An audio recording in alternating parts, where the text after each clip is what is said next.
Hello, ladies and gentlemen. I believe we are live.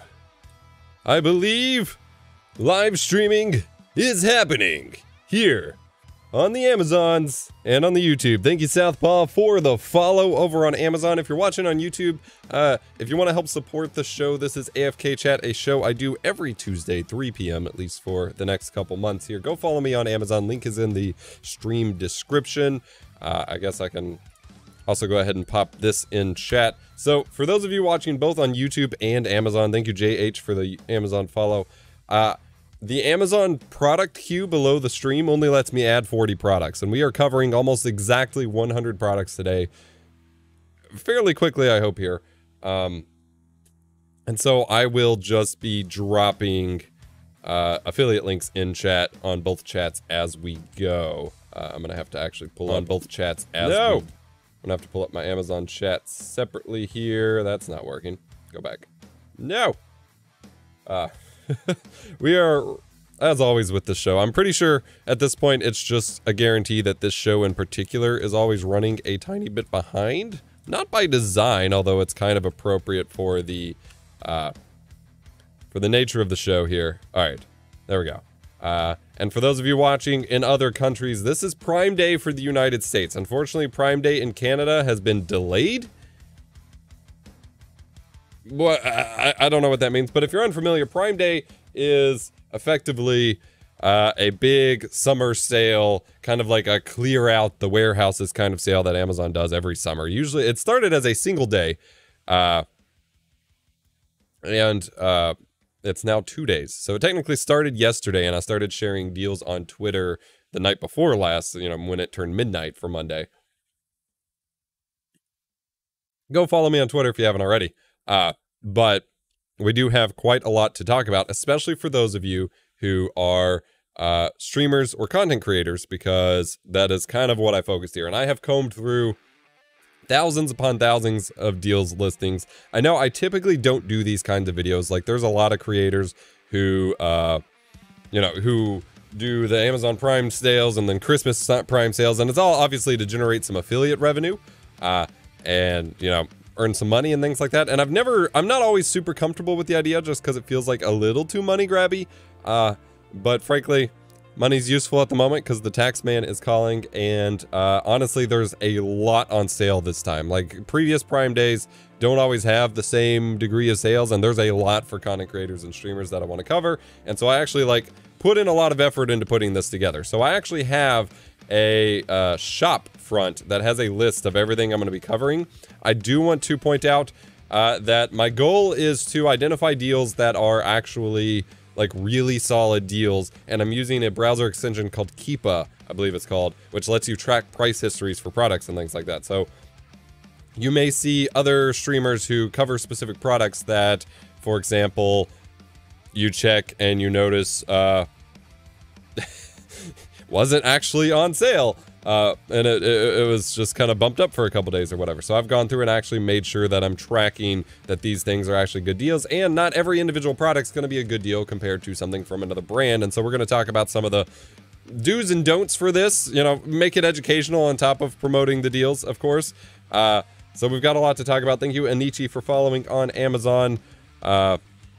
And we're going to dig through. Honesty is the best policy is asking for any can't link recommendations, or are they all the same? Effectively, they are all the same, but there is a new cheap one that we're going to talk about when we get to that section. So I actually have quite a few sections of stuff we are going to cover from this list, starting with, if that wouldn't just disappear in the background, storage. Except I have duplicated my scene. You would think duplicating a scene would create new sources, and it appears the text source has renamed itself in every single scene. So, yay. Thanks, OBS. That's exactly what I wanted to happen as a user here. Alright, so we're not going to use these text slides after all. I was going to try to make it easier for me to set time codes later on. But we're going to get into storage here as our first subject. So again, I'm just going to be running through these. I can actually highlight the first 40 items here on Amazon itself, and the rest will be links I just drop in the chat, and hopefully Amazon tracks it relevant to the stream, because I have no way of managing that after that point.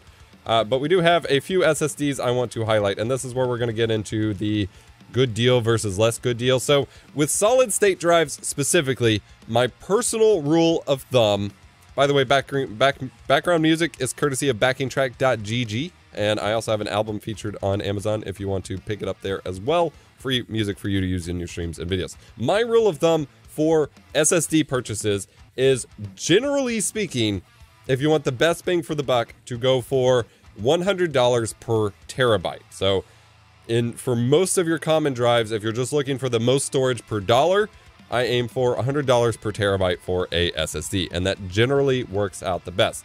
However, you're going to notice with a couple of these that I recommend that it's not always the case, and that's either because they are newer NVMe SSDs, which run a little bit faster, or because they are faster drives in general. So we do have two 2 terabyte NVMe drives. One is a 980 Pro, which is going to be super, super quick.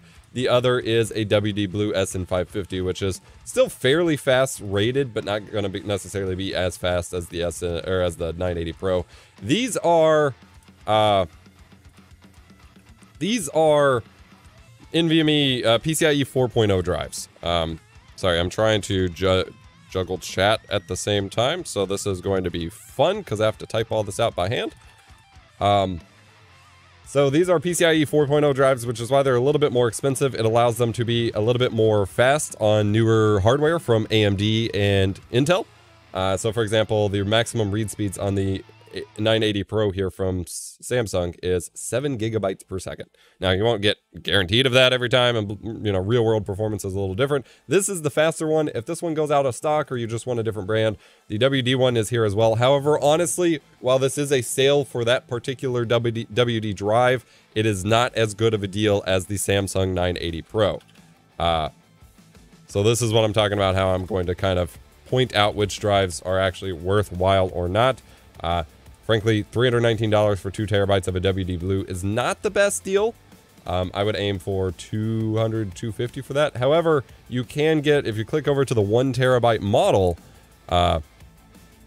you can get it for under $100, at which point that is actually a pretty solid deal. I mean, it's not like an amazing deal, but it's a decent deal here for that specific drive. So that's also some of the reason I say some of these listings is that some of the other queues, the different branches of that specific product may be on sale as well. By hand, where the mods are in the chat, but the mods don't have access to my affiliate program, so they can't generate the links for it. Now, moving away from NVMe drives for a moment, we also have SATA drives on sale, and I am very much enjoying the deals on these. So this is a 4 terabyte Samsung QVO 870, which is not necessarily their fastest drive, but at this point, most SATA drives are performing about the same, and you get 4 terabytes for $322. And so that is a pretty solid deal. Again, if you're looking for bulk storage to just keep upgrading your storage in terms of what's on your servers, like a storage server for video editing, or you need a dedicated record drive. I don't know how I ended up on an Amazon credit application. And things like that. Again, it's only a SATA drive, so you're limited to roughly the same speeds as all other SATA SSDs, which will be about 550, 560 megabytes per second. That's plenty good enough for most cases, including cache for your video editing, record drives for OBS or for high-speed, lossless captures, and things like that, on top of just storing your video files if you shoot in 4K or something. Getting an SSD is a huge upgrade to your overall storage array, and I recommend having separate drives, say, for your storage of your actual media files, as well as your cache or scratch disks or temporary files for your video or photo editors, as well as a separate drive for your operating system. That creates a much more smooth workflow for a lot of these things. What's up, Oleg Pyron? Eric says, no Prime in Sweden. Sorry about that. Southpaw says, just snagged a 2 terabyte version of that for use as a record drive. Heck yeah. Someone's asking in YouTube chat where I get the custom cable for my headphones. One of my Discord community members called Alex made it for me. You can order custom cables just about anywhere. Now, I will say you can get the 8 terabyte of this QVO 870 for $750, and then an extra 7% off with the clipped coupon at the moment. That is actually a decent deal for that as well, but of course you're paying almost $800 for an SSD, so whether you have that money or not, it's up to you, of course. I have a lot of use cases where I could use an 8 terabyte SSD, but I am in no position to just drop $750 right now on a storage drive. But there are lots of use cases for it regardless.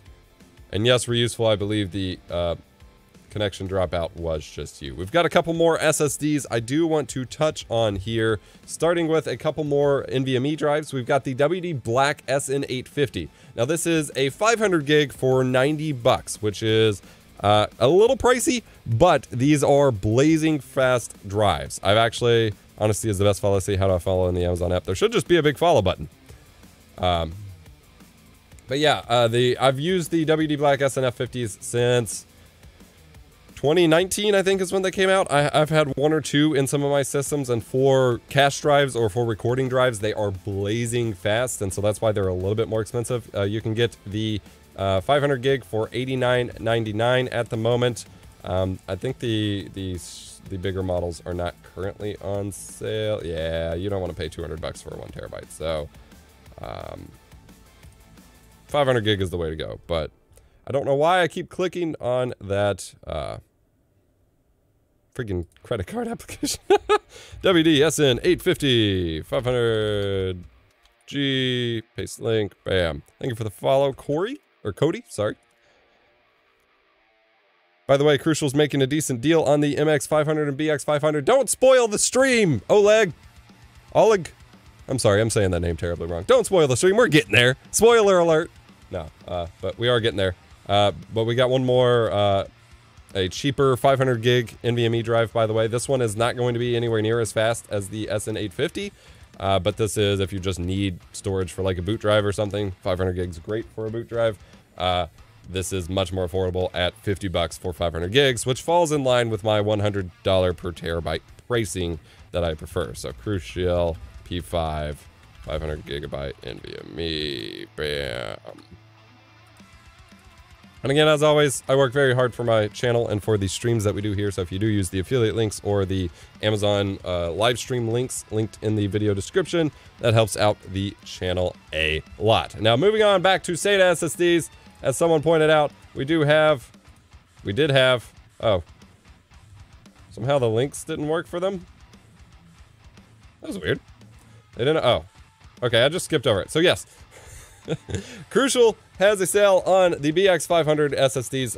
These are, again, SATA SSDs. These are the ones that I actually use in a lot of my rigs because they are usually super affordable, especially the BX500 here. This is $147 for 2 terabytes, which is a pretty solid deal and is literally the exact drive. You can see here I've purchased it twice. This is the exact drive that I have in one of my modded Xboxes, as well as in my personal gaming computer that I'm setting up in the background here. And so I can verify that while they're not, you know, anything super amazing for a SATA SSD, it is a very solid price and a solid drive. Dropping that in the chat as well. And yes, the Crucial NVMe that we showed is slower than the WD because the WD is a new PCIe Gen 4 one if you have a higher end, newer machine, whereas the Crucial one is older Gen 3. It's still perfectly capable, but if you're looking for the, you know, cutting edge speeds, it's not the way to go. They also have the Crucial MX500, which did not make it onto my original list here, but we can view it right here, which is also 2 terabytes available for $30 more. Now this is slightly faster, but honestly, in terms of value, you're paying an extra $30 for mostly no reason. So if you specifically want the more expensive, the slightly faster one, it's a good way to go. But personally, I've had a perfectly fine time with the BX500, so I'd save the $30 if you're just looking to increase your storage, but I guess if you have like a mission critical purpose for it or something, going with the MX500 is the way to go. It's kind of hard to judge with these SSDs. Linus Tech Tips actually just posted a video about how they are, more specifically with the NVMe drives, but often the internal components of these drives change all the time. So even if you evaluate it based specifically on like the specific model numbers or the tier, the BX versus the MX, you could still get some variance from what you bought, say, a couple years ago to what somebody's buying now. So it's a little tough with some of that stuff. Now, we do have some external drives on sale, and actually I just picked up this one yesterday as a game drive for my PS5 because my USB hard drive was giving me issues, and so I just wanted an SSD for my PS4 games on my PlayStation 5. This is the Crucial X6. It is a 2 terabyte. It is basically a SATA SSD connected to USB 3.0, but for 2 terabytes for $142 is a wonderful price. Now, this is not something you can shuck, so you can't pull out the the SSD out of it and run it internally, but for moving around footage, or your game drives for your consoles or something like that, it is pretty solid. But they also have a NVMe one, specifically here, the X8, which is a NVMe drive connected to a USB 3.2 connection, so you can get up to like a gigabyte per second on it, and it is a little bit faster. Someone's asking about how I'm validating prices. I will show you in just a second.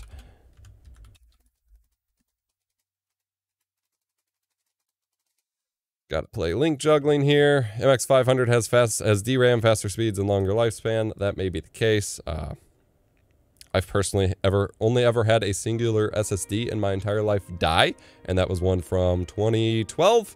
And technically I revived it, but I'm still going to call it dead because I would never trust anything on it after it died, and then I revived it. But technically that did happen. I am not keeping up with our little previews here on Amazon. Someone's asking specifically how I'm verifying that the prices are lower than usual. I am using the browser extension called Keepa. And so this allows you to see a price history of both Amazon listings, new listings, and third-party listings to evaluate where the price is over the past 30 to 60 days-ish. And so anything that is relatively like a decent deal, I am going to point out. There are some things like this specific SSD. It's available right now for $199 for the NVMe model. It's been as low as $219, so that's only $30 off based on that. But that's still $30 off of the best sale that it's had in months. And so that's still a way to go. But I have already my entire list of prices that or deals that I am highlighting today. I've already spent the past few hours evaluating them based on the specific Keepa listings here. So I'm not going to show it for every product because I've already went through all that, but I'm not just showing stuff based on the list price. Any good Elgato deals? Yes, we will get to them in the streaming section as well. All right, last SSD that we are going to feature here is the classic Samsung T5. This is one that people use for their Blackmagic Pocket Cinema cameras connected over USB-C. I'm going to have to remove this freaking extension because it keeps popping up. I'll reinstall it later. It's, again, just a classic SATA SSD, and so you're not getting anything too amazing out of it. It's going to be just the basic 550 megabytes per second, but it is a fast SSD that you can connect to USB 3. You can use it for your game drives, things like that. And that's available for $189. So that's a bit less of a deal compared to the Crucial, actually either of the Crucial deals. But some people really like their T5s. I've personally not used, like, I've not seen a difference to make it worth the difference. Especially when, again, that Crucial X8 for the exact same price is going to be literally a twice as fast drive here. But a lot of people really like their T5s, again, for the Blackmagic cameras and things like that. And so, pretty nice to have that as an option. Again, for the same size and same speed, you can get that Crucial X6 we showed off for $10 cheaper, or $8 cheaper, I guess. But, or actually, no, that's $40 cheaper. My bad. But options are options. Know what I'm talking about? Know what I'm talking about? All right, so for the rest of the storage section, we've got a few SD cards to look at, and then dedicated. I've talked about using these SSDs as game drives for your game consoles. There's also just dedicated hard drives that have been released for that purpose that I use as well. Thank you, Eric, for the follow on Amazon. You can use pretty much whatever USB storage you want as a storage drive for your game consoles, as long as they're up to spec. But they do have some that are built for that purpose that we're going to cover as well. Someone's asking for 4-bay NAS recommendations. I'm a fan of Synology personally. QNAP's pretty good as well. There's not a whole lot available for Prime Day in terms of NAS though.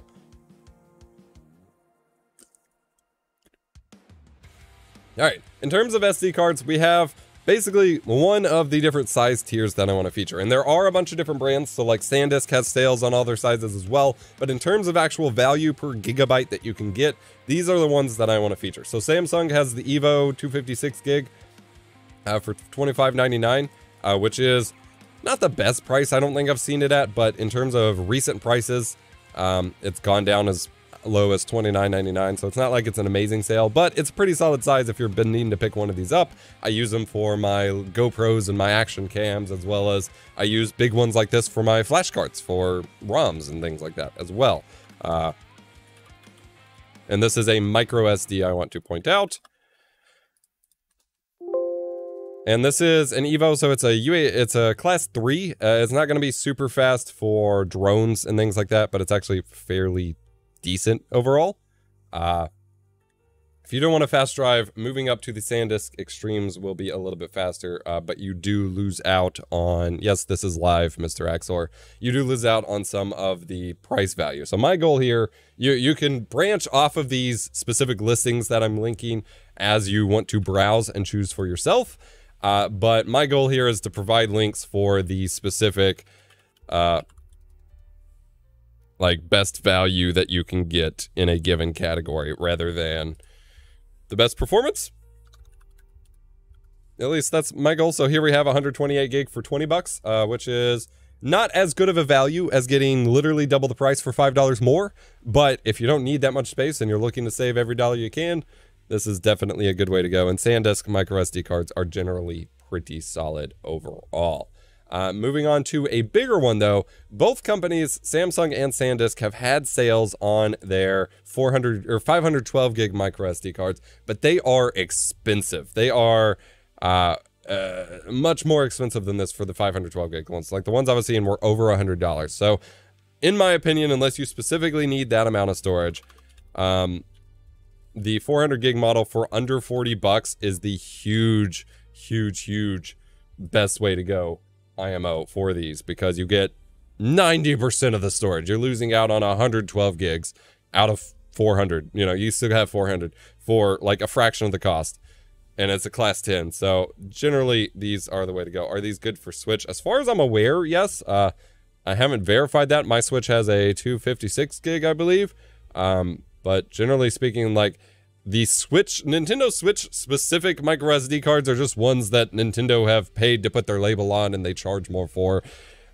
In terms of speeds and actually being able to keep up with your games and things like that, perfectly fine. But as far as I know, there's not any real validation other than that for the micro SD cards for Nintendo Switch specifically. There were some issues with some like generic ones overheating and stuff, but I always recommend sticking to the real brands, the Samsungs, the SanDisks, the Lexars, because the super knockoffs ones either get really hot somehow, which is weird, or they fake how much space they have. So once you hit a certain point in the storage capacity, it will just delete your data, which you don't want to happen with your Switch cartridge. Moving on to bigger boy SD cards. If you're looking for video cameras and things like that, I have two from Lexar here that I highly recommend depending on your needs. Apologies, I just hit the mic. We have the V90 here, which is going to be best if you're recording super high bitrate 4K, 4K 60 stuff from cameras like the Panasonic GH5 and GH5S, the stuff that really requires high bitrate footage. Ow, I just pinched my foot in my chair. This is a V90, so it's about as fast as SD cards get at the moment. 300 megabytes per second rated. It's their 2000x speed. Lexar is no longer the company that it used to be, but these are still really reliable cards for recording to. These are very high quality. I use them for most of my camera stuff that needs the higher speed. It is $113 for 128 gigs, which is a little bit pricey, which is why I have a V60 as well. So they actually have the recommended writing specs here, which aren't necessarily accurate, of course, as with most storage devices, but 113 for the V90 for 128 gigs, or you can get 256 gigs in the V60 for $61 for like half the price. So if you're not needing crazy high bitrate, you just need something that's fast enough for like a Panasonic G7 or even the lower bitrate modes on a Sony a7 III or a7S III, this one is going to be good enough. And also, if you're looking for SD cards for the The Elgato 4K 60S Plus, the external capture card, the V60 is perfectly fine. And so this gives you a lot more capacity for your storage at a little lower speed, which IMO is the way to go. I absolutely love these cards and love... Well, actually, I can pull one out right now. I have a 32 gig I'm using right now for my audio recorder, my Misc Pre 3. And this is the this one actually isn't even a V60. This is just a UHS-2 class 10.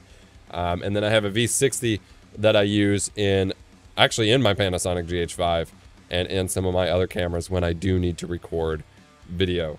And I have quite a few others as well. These are just the ones I have handy. I had one, like a really high-end Sony V90 card at one point, and I have just completely misplaced it. I don't know what happened there.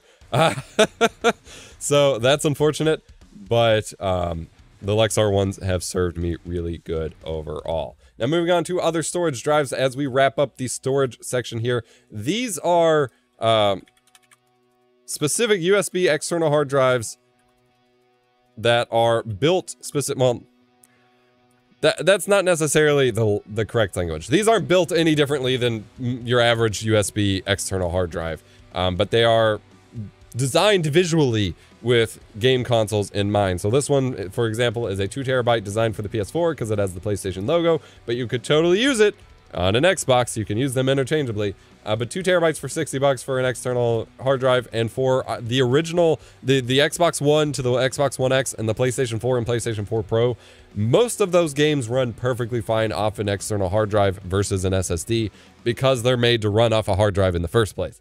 It's when you get to the next gen, the Series X and the PlayStation 5, running PS4 games off of those do actually run a fair bit faster than of a SSD than a hard drive. They do have a green Xbox Edition one as well.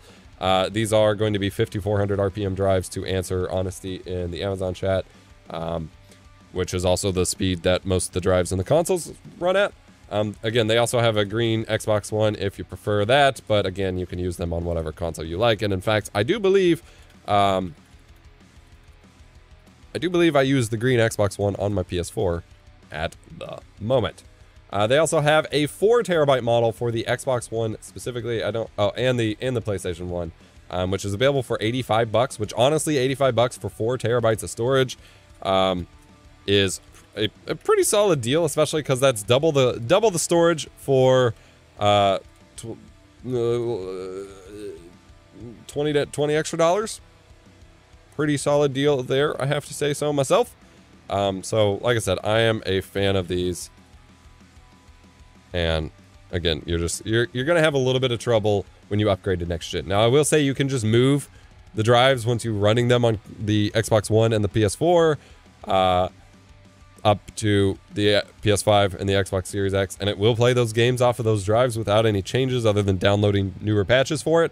But it will be a little bit slower on those newer systems compared to what they can take advantage of. William is asking, so just because it has PS4 on it, can it be used on the laptops too?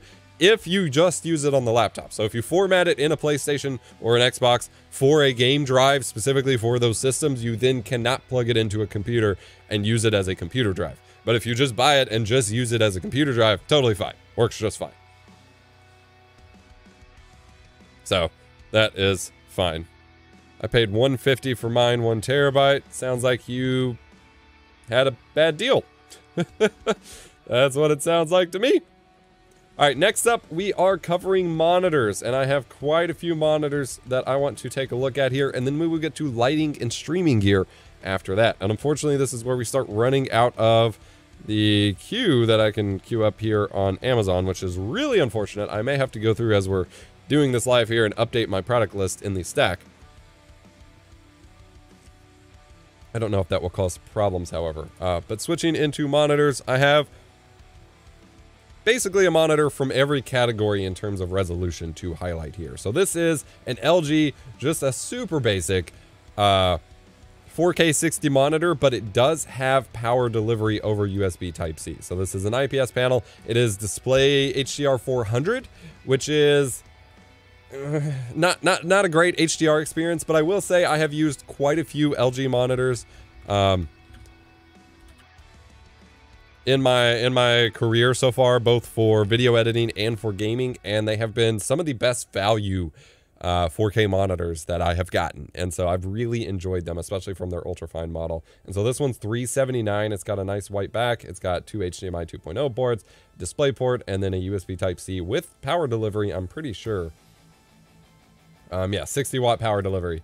And it will be fairly color accurate and look pretty decent, but it won't be anything fancy for gaming like, you know, G-Sync, FreeSync, any of that, or high refresh rate. It's mainly meant for video and photo work, but it's a pretty nice monitor. If we do want to get into gaming stuff, however, we start tackling some of the gaming monitors, and we have high end to start out with, and then I'll get to the cheaper like Scepter models and things like that, because I want to explain the context of why you would buy some of these more expensive one.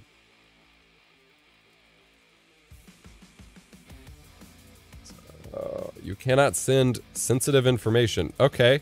That's amusing. If I type 1440p 165 in Amazon, it claims that it's sensitive information that I can't share. But if I put a space in it, it doesn't. Thanks, Amazon. All right, so the Acer Predator line of monitors, along with the Asus ROG Swift, are some of the higher-end gaming monitors that you can buy. So they're going to have actual NVIDIA G-Sync rather than the FreeSync compatible G-Sync. They're going to overclock to 165 hertz.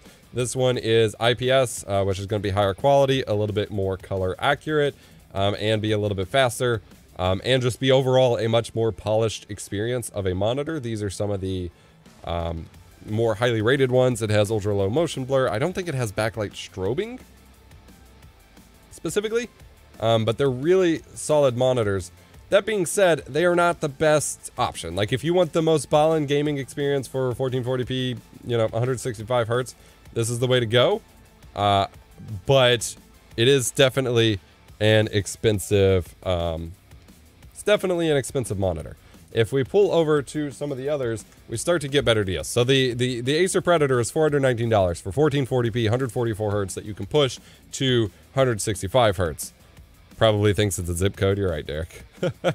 However, for 1440p, 144 hertz, you can get the Samsung Odyssey G5 here, which is still going to be a great gaming monitor. People have been on Twitter, in my Twitter mentions, have been ranting and raving about how much they love. I guess ranting and raving has a negative connotation. They've been saying how much they love the Samsung Odyssey 1440p monitors. And these have been doing really well. These are FreeSync Premium, which means they're designed primarily to work with the FreeSync with AMD GPUs, but it should work with the G-Sync compatible. I make no promises of that at this point, but I would say with a newer monitor that should work. It is 1440p, 144 Hz, 1 millisecond response time. This is specifically the 32-inch size. It has a little bit of a curve to it, but people have been really bragging about how fast and responsive these monitors are, as well as HDR10. However, I don't see an actual brightness metric here, so I don't know how much HDR is really going to work out on some of these. For the most part, if you get a gaming monitor that isn't like super expensive for HDR, it's not going to be a great HDR experience. It's going to be more of that HD aren't, as Linus called it. But I've been really interested in these models. Now, they do offer from the Odyssey line a 1440p 240 hertz monitor that was on sale yesterday, but is completely out of stock now. I really want to get one of these for my new gaming build because I feel like 1440p 240 is like the best of both worlds at the moment. But unfortunately, it is completely out of stock. So you're stuck with either the 27-inch, which I believe is not on sale, and the 32-inch. Yeah, the 27-inch actually isn't even in stock anymore. People are buying up monitors like crazy. Can the 1440p monitor downscale 4K from a PS4 Pro? So I can't specify for any specific monitor because the ability to do that is going to be based on specific monitor capabilities. Generally speaking, I can speak to, however, generally speaking, most 1440p monitors will not accept a 4K 60 input and do anything with it. Some of them will take a 4K 60 input from a game console and then display it at 4K 30 downscaled on those monitors, which is a terribly sluggish experience that you don't really want. And so I don't usually recommend that, honestly. However, there are a couple of hidden gems that will actually take the 4K and downscale it. Either way, it's not going to look great. Honestly, we are at the point that we just need to kind of really push Sony to implement 1440p modes for the PlayStation 4 and PlayStation 5. Because honestly, it's unacceptable that they haven't done it at this point, and it's really frustrating. Thank you for the follow on Amazon, Stanley Layden. For those of you just watching, we are diving through Amazon Prime Day deals for streamers and content creators. I will have product links going through chat as we go. Otherwise, if you are just tuning in, I do have a whole, effectively like a big Prime Day master list of all the sales that I'm featuring, linked in the video description on YouTube, so that you can follow along with us if you like. I am breaking down which ones are the good deals, which ones are not the good deals, and walking through our options. This is also streamed on Amazon, so if you feel like supporting the show, use our affiliate links, go follow on Amazon, and so on.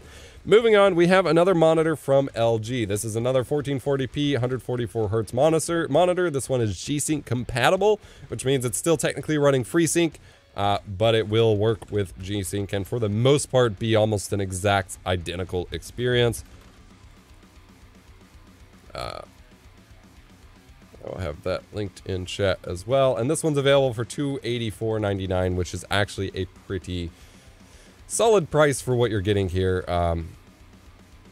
This one's a 27-inch, so you got to choose between this and the G5, whether you know what size you want. But for effectively, they are the same value for the specific sizes that you are looking at. Now, there's another company that offers cheaper monitors here called Scepter, and they've kind of been taking over the game in terms of some of the cheaper gaming monitors that you can get. And so this is a 1080p 165 hertz monitor. It is FreeSync. It has built-in speakers. It has a nice little what they call rage-proof stand, which allows, you know, it's basically a tripod. So when you bang on your desk, it doesn't fall over, which isn't necessarily an issue. But this one is only 1080p, I'm pretty sure. If I scroll down here, yeah, 1920 by 1080. So if you don't care about resolution, if you're not interested in the highest resolution, you just want a good high refresh rate experience, or if you have an older graphics card that can't run the higher refresh or the higher resolutions, pretty solid option. You are paying though $212. $212 is only $70 cheaper than the 1440p 144 hertz monitors. And so you really have to specifically want 1080p over 1440p for that value to be considered good, I guess, because for not much more, you can get a significantly better resolution for your money. So,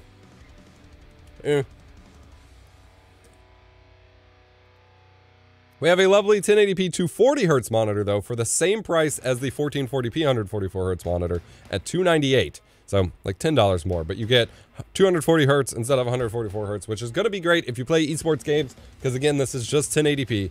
If you play esports games, so Rainbow Six Siege, you know, Counter-Strike, Call of Duty, Fortnite, what have you, where you want as many frames per second, but you don't necessarily care so much about resolution. I will say, however, in some games, as just a personal anecdote, that there are some games that adjust like distant object rendering and things like that based upon your display resolution. And so the lower resolution you go, the harder time you can have seeing people in a very far distance in a game like Warzone. And so personally, I like 1440p monitors, but that's just me. Someone in the Amazon chat is asking, thank you for the follow, about the Acer Nitro 1440p. I didn't highlight that one specifically when we were looking at it, but I will take a look at it here. Actually, that one's a pretty solid deal as well. I don't know why I didn't specifically. Is it not a sale compared to what it... Okay. So I think that's why I didn't highlight it, was it wasn't a significant sale compared to what it's been running at. But in the price point here, compared to what we've been looking at, $255 for 1440p, 144 hertz, G-Sync compatible again. You're going to have crappy HDR experience, but otherwise, it should be a generally fine gaming experience here. It's actually a pretty solid sale, so I'm going to add it to the list here. Is DCI P3 better than sRGB? So, all monitors, for the most part, Acer Nitro 1440p 144 hertz better deal. Bam. And I will add it to our master list as well.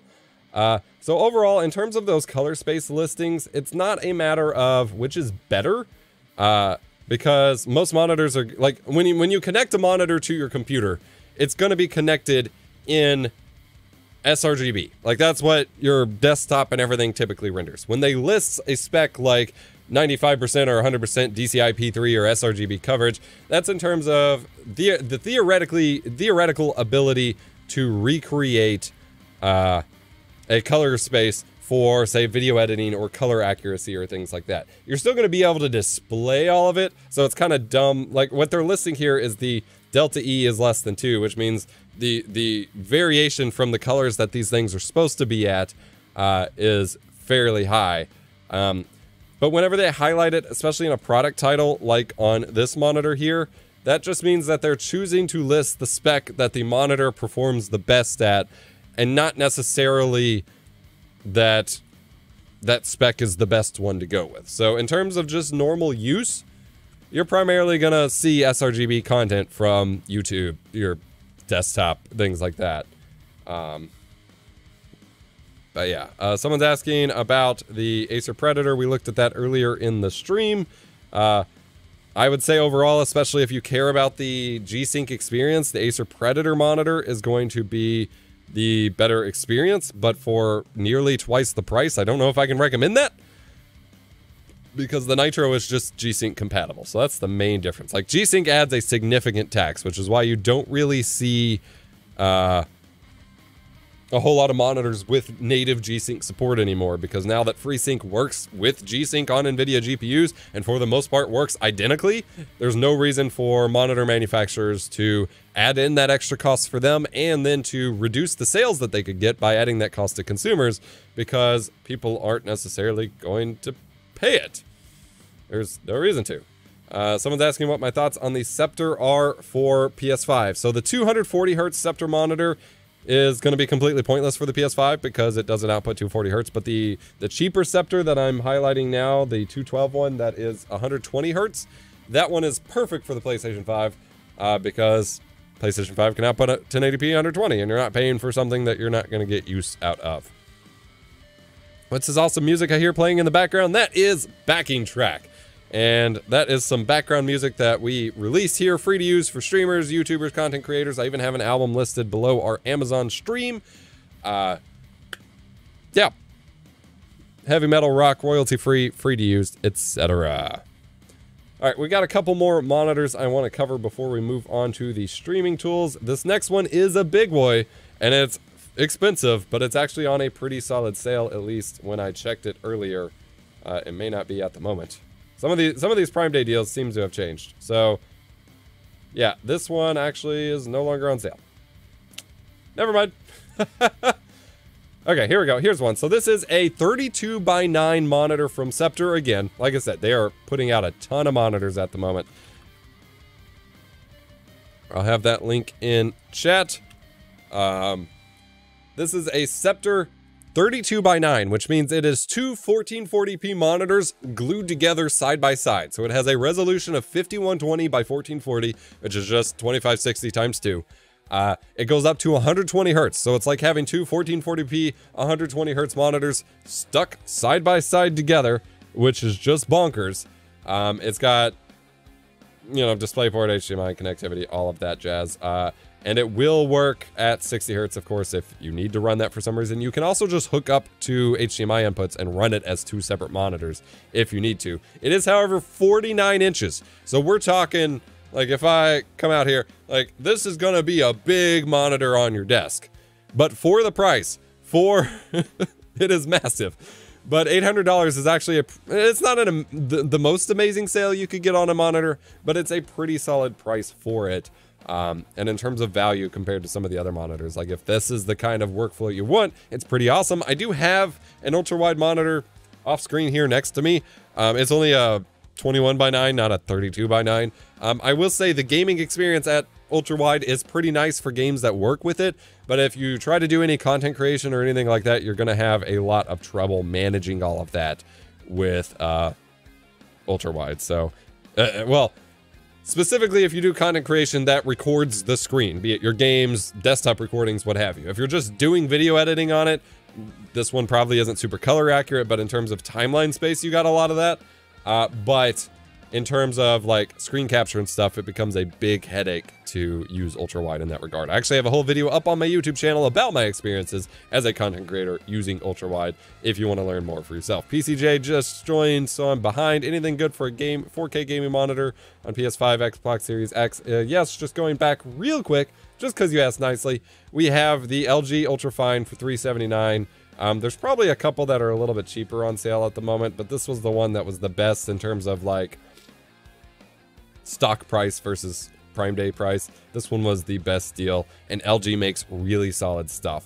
And so I specifically bought a very similar LG 27-inch 4K monitor back in 2017 or 2018 to review my 4K capture cards and the PS4 Pro and things like that with. So pretty sick. Eduardo! Oh, I just turned off my LED strips. Whoops. Eduardo just said that they picked up one of my desk mats and it's so cool. Yes! EposVox.gg/merch. Go pick one up for yourself. I can't advertise too much specifically in this show, but yeah, go pick it up. We have another ultra-wide monitor to talk about today. Link to your ultra-wide video. Maybe one of the mods can pull it up, or Diamond Rice maybe. We got another ultra-wide monitor real quick here. This is a standard 21:9. This is 3440 by 1440. This is 100 hertz. It does have HDR, but again, it's going to be the HDR 300 or 400, which isn't going to be great. It does have FreeSync, however. But this is from BenQ, who makes really high-quality gaming monitors for like esports and things like that. They weirdly enough, they have like a cheap line and then a professional line, and sometimes you get weird crossover features. But overall, they make decent stuff, and this one is curved as well. Should be a decent experience. It is almost 500 bucks though, so in terms of value compared to the other monitors we have looked at, it's not necessarily the best value, but if you're a BenQ fan, because they do make really solid stuff, it might be worth considering. How color accurate is that ultra wide BenQ? This one doesn't quote anything. I don't know what I would expect from it personally. It's probably not going to be great. It's not going to be terrible. It's an IPS panel, I'm pretty sure. Maybe I should have checked that before I said it. Maybe it's not an IPS panel. I'm not. Oh, here we go. Nope. It is not saying IPS anywhere. Okay, it's a VA panel. So, okay. With VA panels, overall, they can be color accurate, but you have to tune it. So I have, what is the brand? The Viotech. I have a Viotech VA panel over in our house for my gaming setup. And it is VA, and it can look decent color-wise, but in the gaming mode specifically, the colors kind of get really wacky, and that is what I see from a lot of these VA panels. So I don't know that I'd recommend buying it for video editing or color accurate work specifically.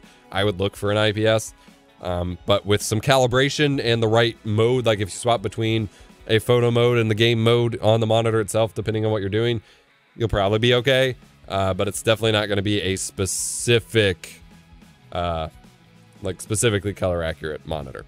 Lastly, I wanted to talk about my favorite TV that has ever existed.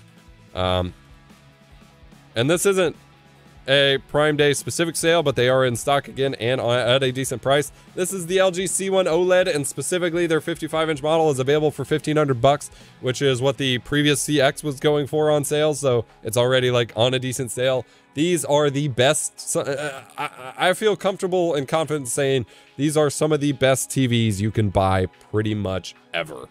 I am super stoked on them.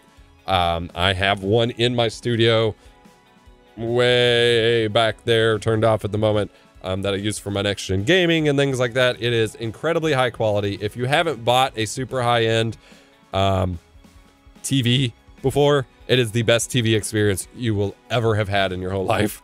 It is gorgeous. It is 4K 120 hertz, so if you have HDMI 2.1 enabled graphics cards or consoles, you can game at the full fat speed. It has G-Sync. This one actually fixes the Dolby Vision issue with Xbox, so you have that as well. It's got beautiful HDR rendition. It is just the best TV you can buy right now. Now, Sony has some that are quite competitive in most regards to it, but LG has the place in my heart, having picked this up and bought this over the holiday break. It is, it's so good. So generally speaking, IPS is good for editing videos. Yes, IPS is pretty much the type of monitor you want, period, for editing videos. Now, with everything, there are going to be good IPS monitors and bad IPS monitors, and so they're not all guaranteed to be the best. But generally speaking, if you want high quality video editing stuff, you're gonna want IPS. Or I guess technically OLED. Like you could do color grading with the LG OLED, and other than worrying about crushing your blacks, for the most part, you're gonna have a very good looking video, but that's a little expensive for that purpose. Alright, next up in today's stream, we are moving on to lighting for your stream. And I'm gonna have to do some juggling with the Amazon feed here because I can't feature... Like, I have to remove all the old products I talked about in order to feature the new ones. Yay, Amazon's weird limitations with this app. If you have any questions about the products we have shown so far today, let me know in the chat. I'm going to try to get through the rest of this a little bit more quickly if I can. Just because we're already running up against the hour mark, and that's all I usually budget for these streams. So, a big yikes there from me, dog. But I'm going to go ahead and add some of these newer products we're going to be talking about. I actually just went through and evaluated all of the lighting stuff right before we went live. So this wasn't even a category I was originally going to include, and now we're including it. So I'm gonna go ahead and add all of these new stuff to our stream here. Skip the storage, we already covered that. We got microphones coming up next as well as capture cards and webcams and all sorts of good stuff in that regard. We even have webcams in really cheap models as well. All right, I am just adding everything I can until it tells me I am out of slots again. There we go, we are there. Bam, bam. And now we highlight that. And I'm going to run our music break real quick so I can get a drink and get all of this sorted. Stick with me for just a moment. Do you need stream-safe music for your streams and videos, but want something a little heavier? My awesome community sought to solve that and made Backing Track. Hard rock and heavy metal music, safe for your content and free to use. No subscriptions. Head over to backingtrack.gg to stream it or join our Discord for free downloads.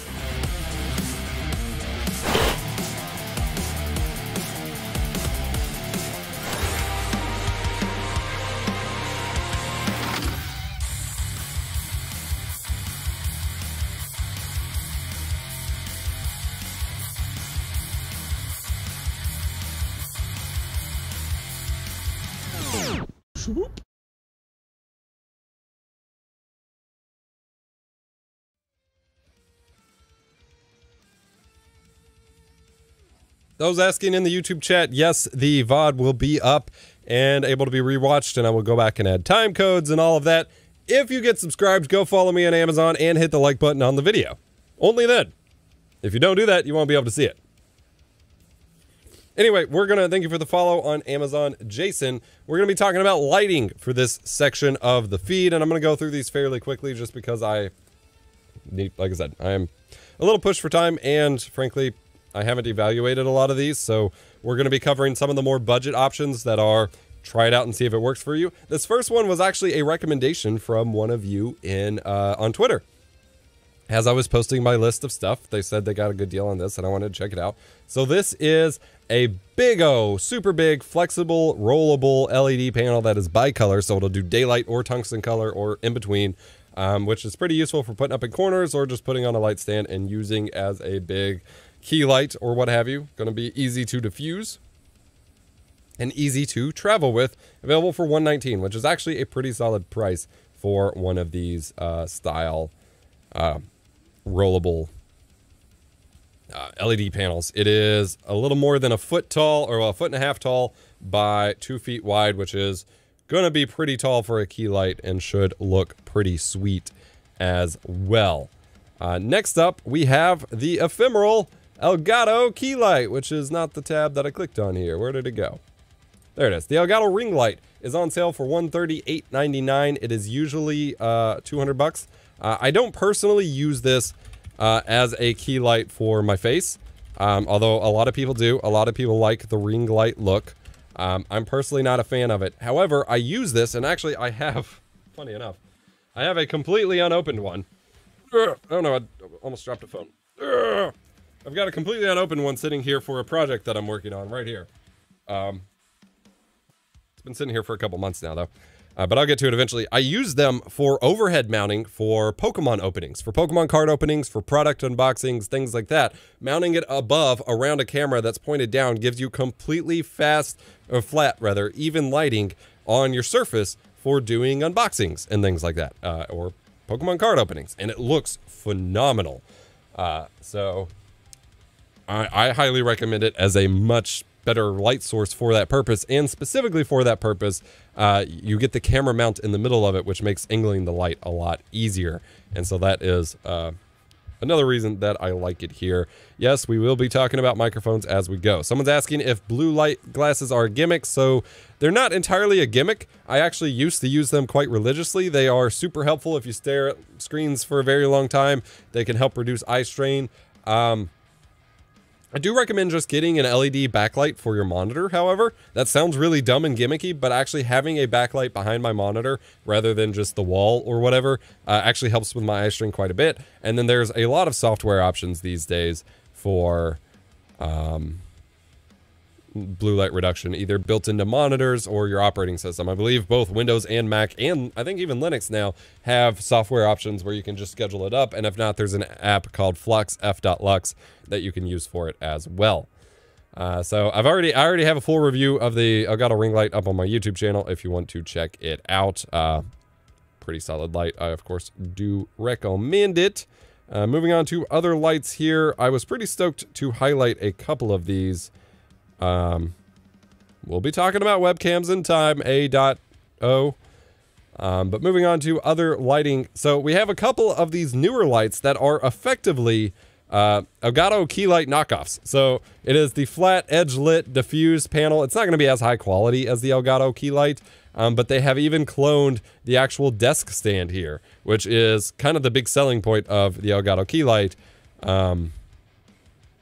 that a lot of people wanted, was this adjustable desk mount. And so they have finally cloned that. They hadn't done it for a couple years, but they have finally done it. And so they're not super cheap compared to the Elgato key light, but it is still cheaper and possibly a better value for you if you prefer newer Elgato key light knockoff.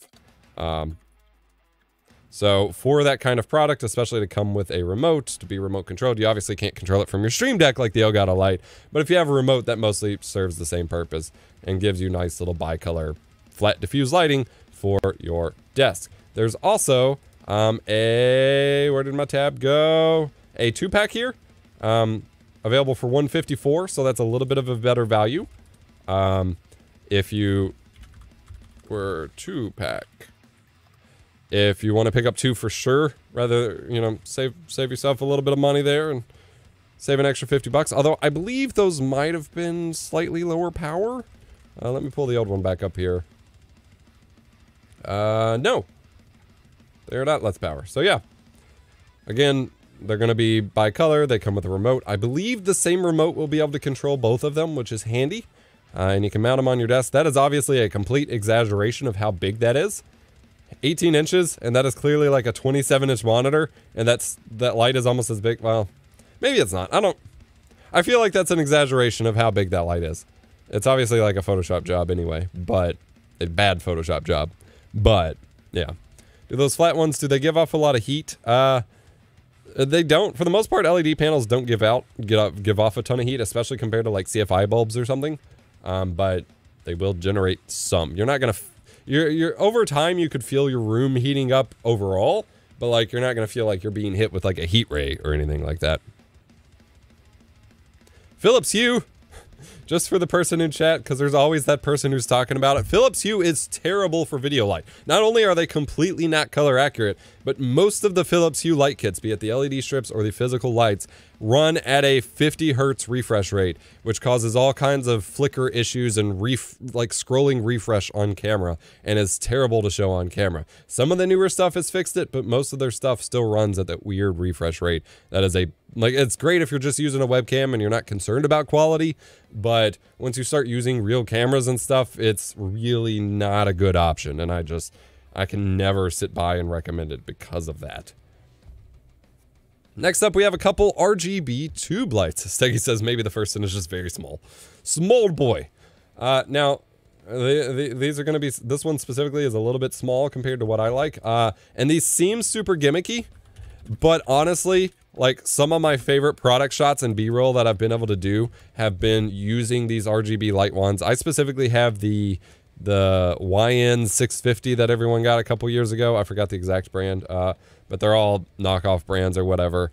But they do all the different white, bicolor white colors as well as RGB, and you can use them either in the shot or outside of the shot to cast color either as a kicker light for yourself or for product shots or whatever. And for 87 bucks for one of these is a fairly decent deal. Not the best deal, but a decent deal.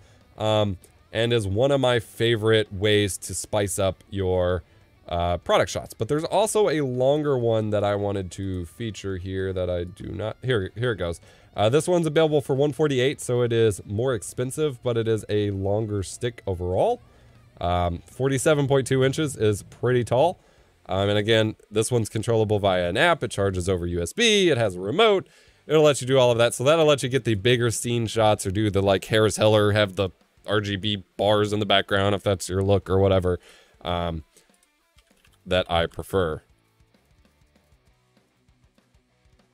Someone in the Amazon chat is pointing out that they definitely ditched the green screen because they had to have a bunch of extra lights for it, and it added extra heat to their room. Yeah, I mean, I'm looking at a giant aperture 120D, which generates way more heat than the LED panels, and it definitely generates a lot of heat, so I certainly understand.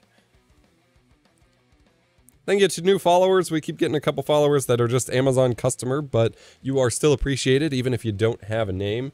Moving on from these kinds of lights, there is another Elgato key light knockoff. This one's from GVM, and GVM actually makes some pretty solid stuff, so I was surprised to see this. It is actually cheaper than the newer option. It still comes with the desk mount clone, which is pretty cool. It's going to be a shorter desk mount compared to Elgato or newer options.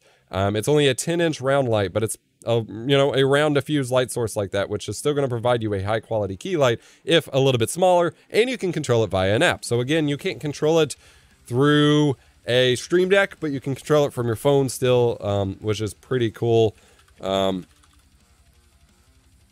going to have this linked in chat. And like I said, GVM typically makes pretty solid stuff overall, and I am appreciative of it. And an edge that they have over the Elgato key light is they actually have battery sleds left on it, so you can use Sony NPF batteries and power it even without wall power, which is useful for temporary setups or, like whenever I do product shots and stuff, I'm constantly having to build new light setups based on the shot that I'm forming, and so I need battery power for a lot of that stuff. That's nice to have. All right. Got a couple more lights here, and then we will move on to capture cards and webcams, which I am going to speed run through because most of them are going to be crap, but we're going to talk about. So this right here, I'm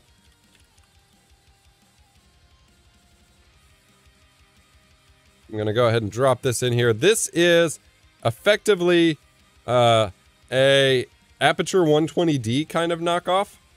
So it's a Bowens mount light, which means it uses these Bowens, it's just a mounting type, Bowens mount accessories, such as this is effectively the aperture lantern that I use on my big 120D and things like that. So you can use a huge ecosystem of accessories. It looks like, I think it includes this lantern kit, which is pretty sick because that's like $100 on its own. It's $255, which is fairly expensive, but you compare it to the Aperture 120D, which it is effectively going to be like very similar to. Obviously we have a bunch of knockoffs now, but to the original, like it's like $1,000, well that's the 300, but $1,000, $600 for the 120D, I think. The lantern itself from Aperture is $115. So the price you're getting for this GVM one, which comes with the lantern and a full light stand, admittedly won't be a high quality light stand, but it's a light stand, and you get access to the entire, ecosystem of accessories, if this is the kind of light you've been getting into, you are going to have a really good time with this one, and it's going to open up a lot of doors for you. This is my favorite kind of LED light. It's not an LED panel. It's a big light source that you blow up into a modifier, be it a light dome, a lantern, what have you, and turn into a really high quality light source that diffuses nicely over your face and produces awesome results. Plus you have modifiers, so you can add on like a snoot to shine it directly into a specific little spot or what have you. A lot of possibilities with this kind of light, and it just runs off of basic wall power. So you don't get the battery capabilities that the 120D might have, but otherwise it is pretty sick. I believe this one says it's bicolor, which is pretty neat. So it's probably going to be a little dimmer than the 120D, which is just daylight colored, but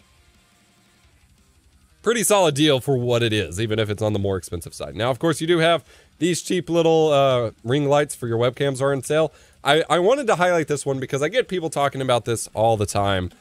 They're like, why would I pay for an expensive light or the Elgato key light when you can get something like this for super cheap? And that's because these only really even work well specifically for webcams. Like, and they're honest about it here. Like, this is clamped to a laptop or put on a stand next to for a webcam.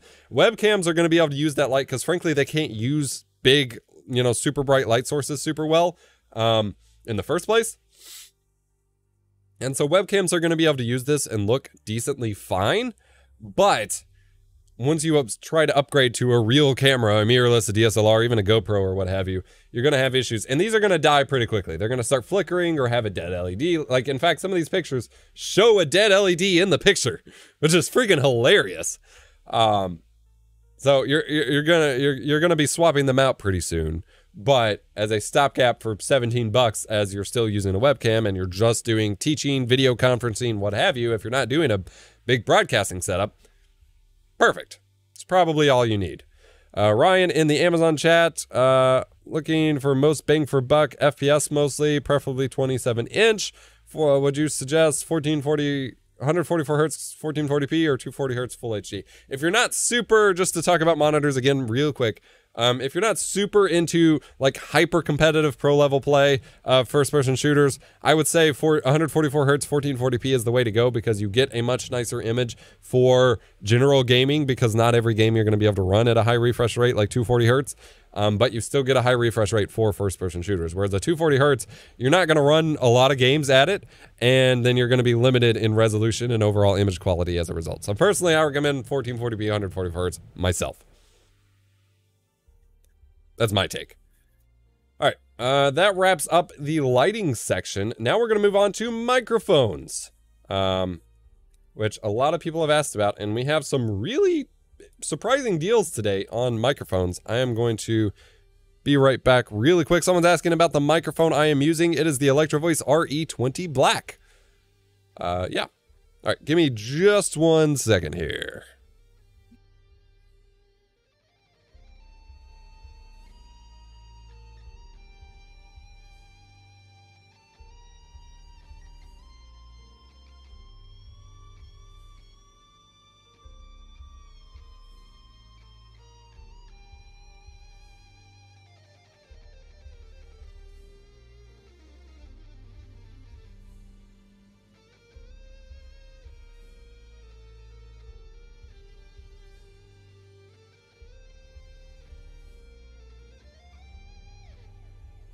All right, sorry about that, I was muted.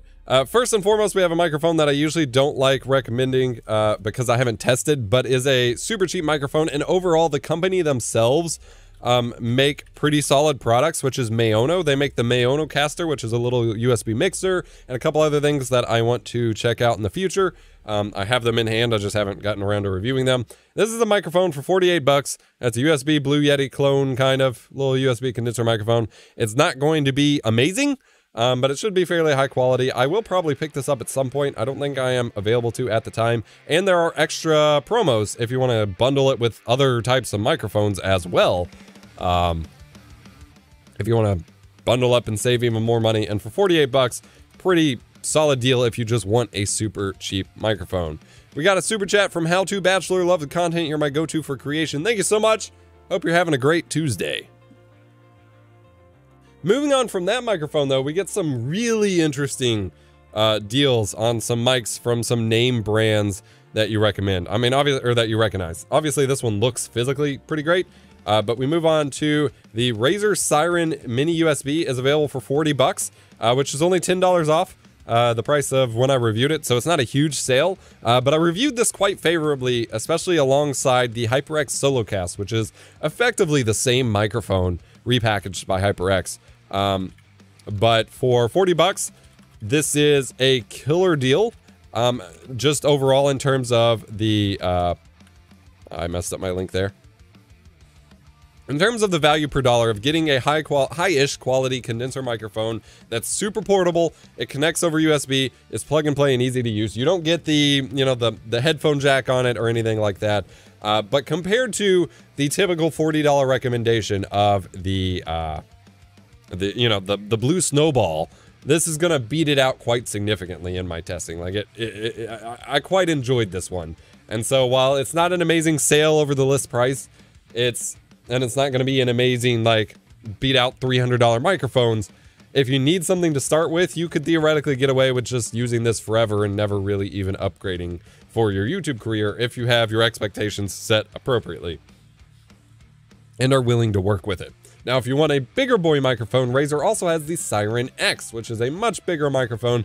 They call it professional grade. That's not true at all. I really wish companies would stop listing this. But for $20 more, you get the Siren X, which will be a bigger capsule inside. It's still a condenser microphone, but is going to sound a fair bit better overall, I think. They also have one that has like an LED screen on it to show emoji and stuff like that for like $100. I don't think it's worth it.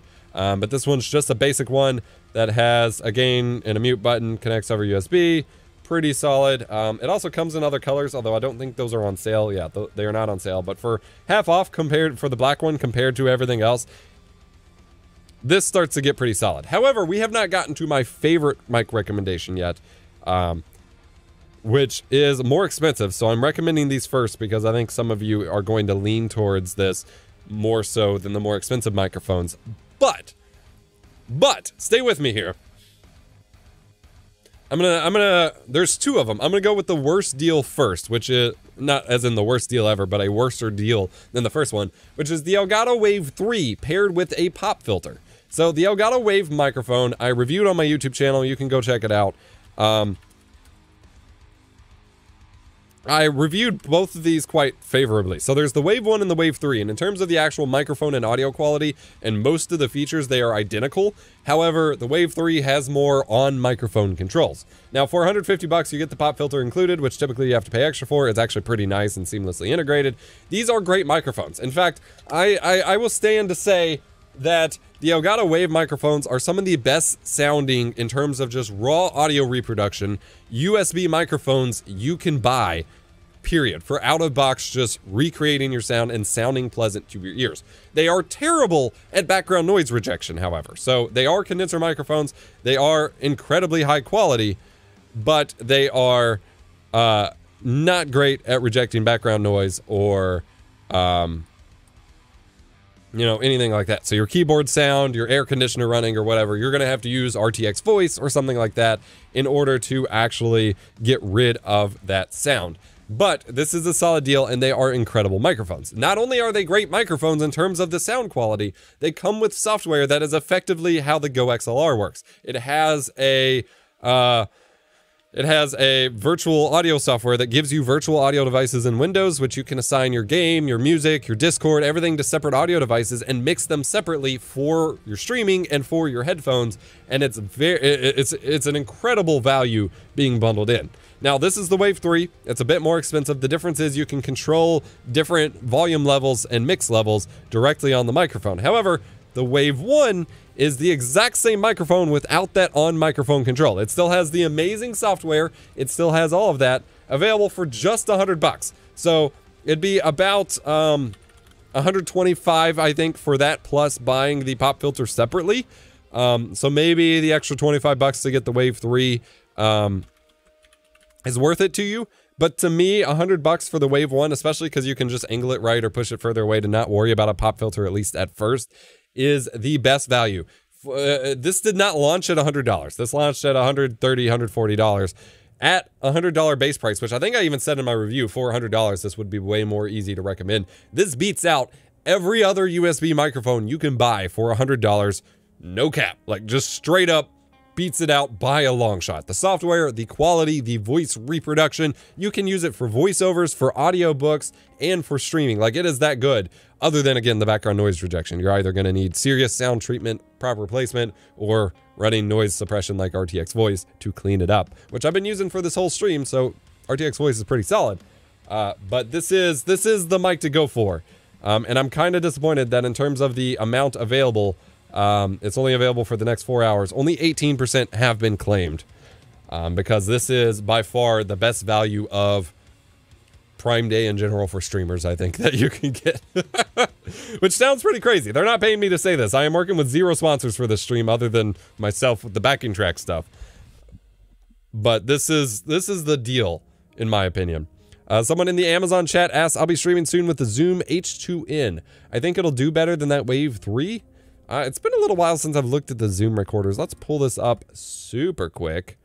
Let me pull it up and take a look. I would wager if you're doing streaming that the, yeah,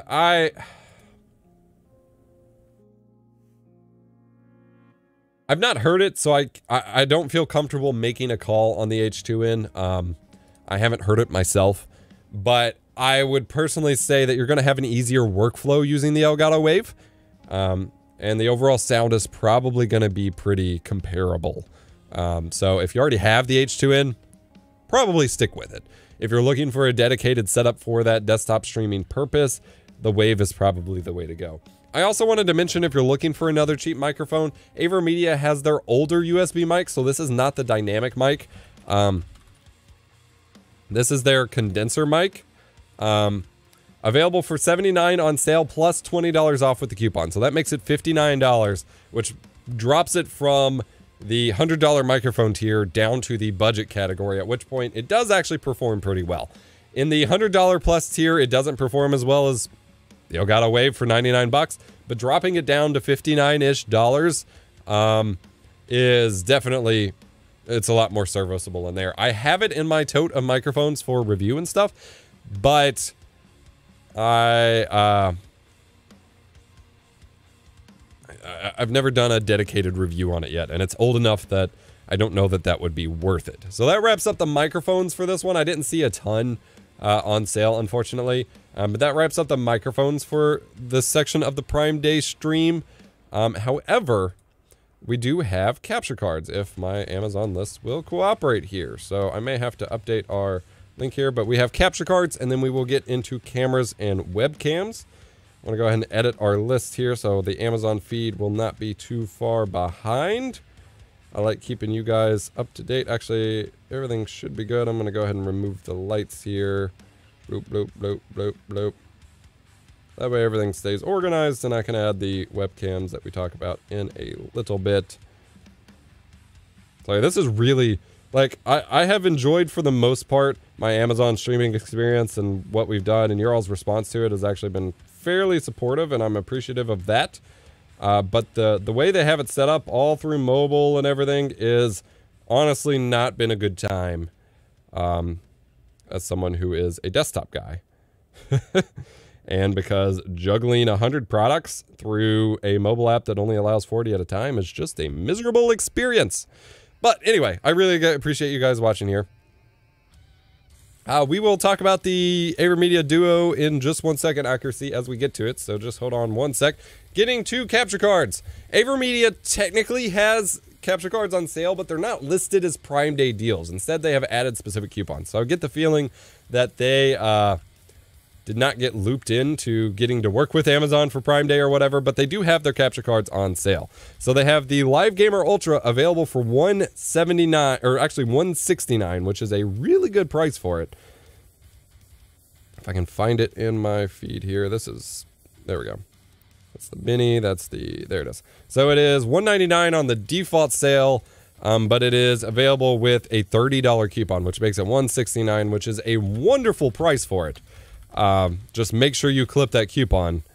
It's a USB capture card. It will pass through 1440p up to 144 hertz, 1080p up to 240 hertz, 4K up to 60 hertz, and it'll capture or pass through HDR, and then you can record up to 4K 30. So you can do 1440p 60, 1080p 60, 4K 30. You cannot record 4K 60. You'll have to either drop to 30 FPS or downscale to one of the lower resolutions.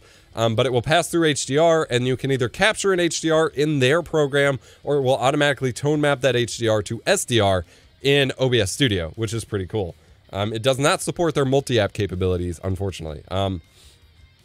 But it's a great... This is currently the only USB capture card, other than more expensive Magewell options, that you can use for high refresh rate stuff. So if you have an Xbox Series X, a PlayStation 4 Pro, or a PC, and you want to do 1080p or 1440p 120 hertz, this is the only capture card that will do it that's USB at the moment that isn't $1,000 or $500. So people ask about that all the time. This is your only option at this point in time. It will not do 4K 120 yet or anything like that. There are no capture cards available for that just yet. All right. AverMedia has other capture cards on sale. That is not an AverMedia card. There we go. We have the Live Gamer Mini available for $79. By the way, all of these capture cards I will have reviewed, which is an extra bonus here is I've actually reviewed all of these. So if you want further evaluation of how they perform, you can actually get that directly hands-on from my YouTube channel. This one is a USB 2.0 capture card, which means it'll work on older PCs, but it only sends H.264 video or MJPEG video to your computer, which is going to be a lot laggier. It's going to have a lot more latency for syncing to your audio and things like that if you're using OBS Studio, and it's going to be much lower quality than something like the Live Gamer Ultra or what have you. But if you just want to record on a lower end PC and you want it to be lightweight in terms of system resources, this one is the way to go for that. And for $80, that's a pretty solid price. Just don't expect amazing performance. It only passes through up to 1080p 60, I believe. Yeah. It only passed through up to 1080p 60, no HDR, no high refresh rate, no 1440p, no 4K, none of that. It's just super basic 1080p gaming, excuse me, and capture.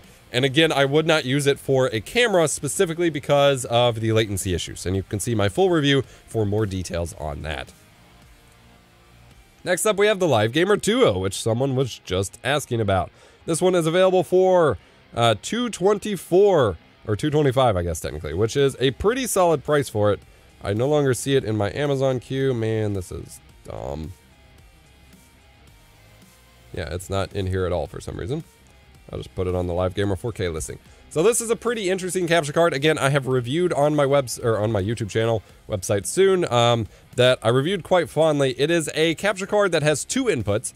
One input is supposed to be for your camera. You can use it for just about anything, but it's supposed to be for your camera. It has no pass-through, just input, and it does up to 4K 30 input, I believe, for using your face cam for a live stream. And then the second input has an input and an output for lag-free pass-through for your games, and that will accept everything the Live Gamer 4K does in terms of 4K 60, 1440p 120, 1080p 240, but it will only capture 1080p. So while the Live Gamer 4K will capture in 4K or high refresh rate or whatever, this will downsample it down to 1080p, which is fine for just streaming. But if you want to do high quality recordings, that may be kind of limiting.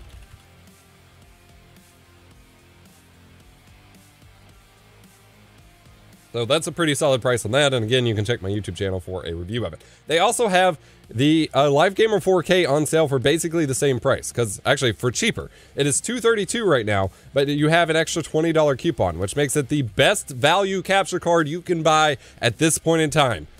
It is a 4K 60 HDR, 1440p 120 HDR, 1080p 240 HDR capture card that will capture at those high frame rates if you want, or at 1080p 60, 720p, whatever you want to stream. Available for $213. This is the best value you can pay right now for a capture card because it's one of the best gaming-oriented capture cards on the market, period.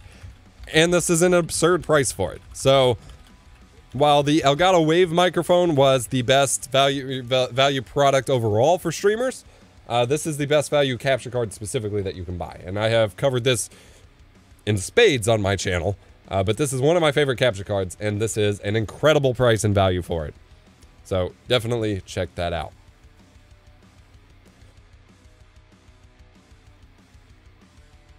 Next up, this is a capture card I reviewed many years ago. It's not a great value. It only does 1080p 60, but it has a DisplayPort or DVI input, as well as a mini DIN breakout. That's not really S-Video. That's a mini DIN breakout that you can use to convert to component, composite, and things like that for streaming retro games. And in fact, you can use super modified drivers and software to get better retro game captures out of it as well, which is pretty cool. I see why people like it in the retro scene in terms of it doing what they want it to do if you're willing to mod it and things like that, but $127 for it, while it is a good sale price for this capture card, I don't see it holding up today in terms of value overall personally. But if you've been looking at it, now's the time to get it on sale. Popula's asking at that price, AverMedia versus 4K 60 Pro Mark II, 100% at $212, get the Live Gamer 4K. Way better of a value in that specific case. Overall, they're basically on par at this point. The Live Gamer 4K has been updated to get multi-app like the Elgato has, so in terms of feature parity, they are basically one-to-one, other than I have had a much better time getting ultra-wide stuff to work with the AverMedia card than the Elgato for whatever reason. I don't know why that is, but for whatever reason, I have had a better time getting that to work on the AverMedia than the Elgato. We are going to modify our list here. Let me take off. These are showing up not in the correct order.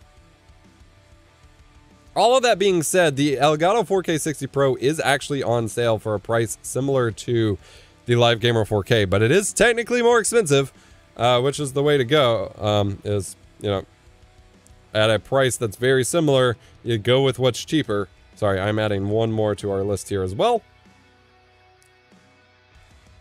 So I think I have that pulled up next, actually. Oh, first we have the Elgato 4K 60S Plus, which is a cool capture card that records to SD cards, which is why I was talking about the SD cards. Thank you for the follow on Amazon, Paul.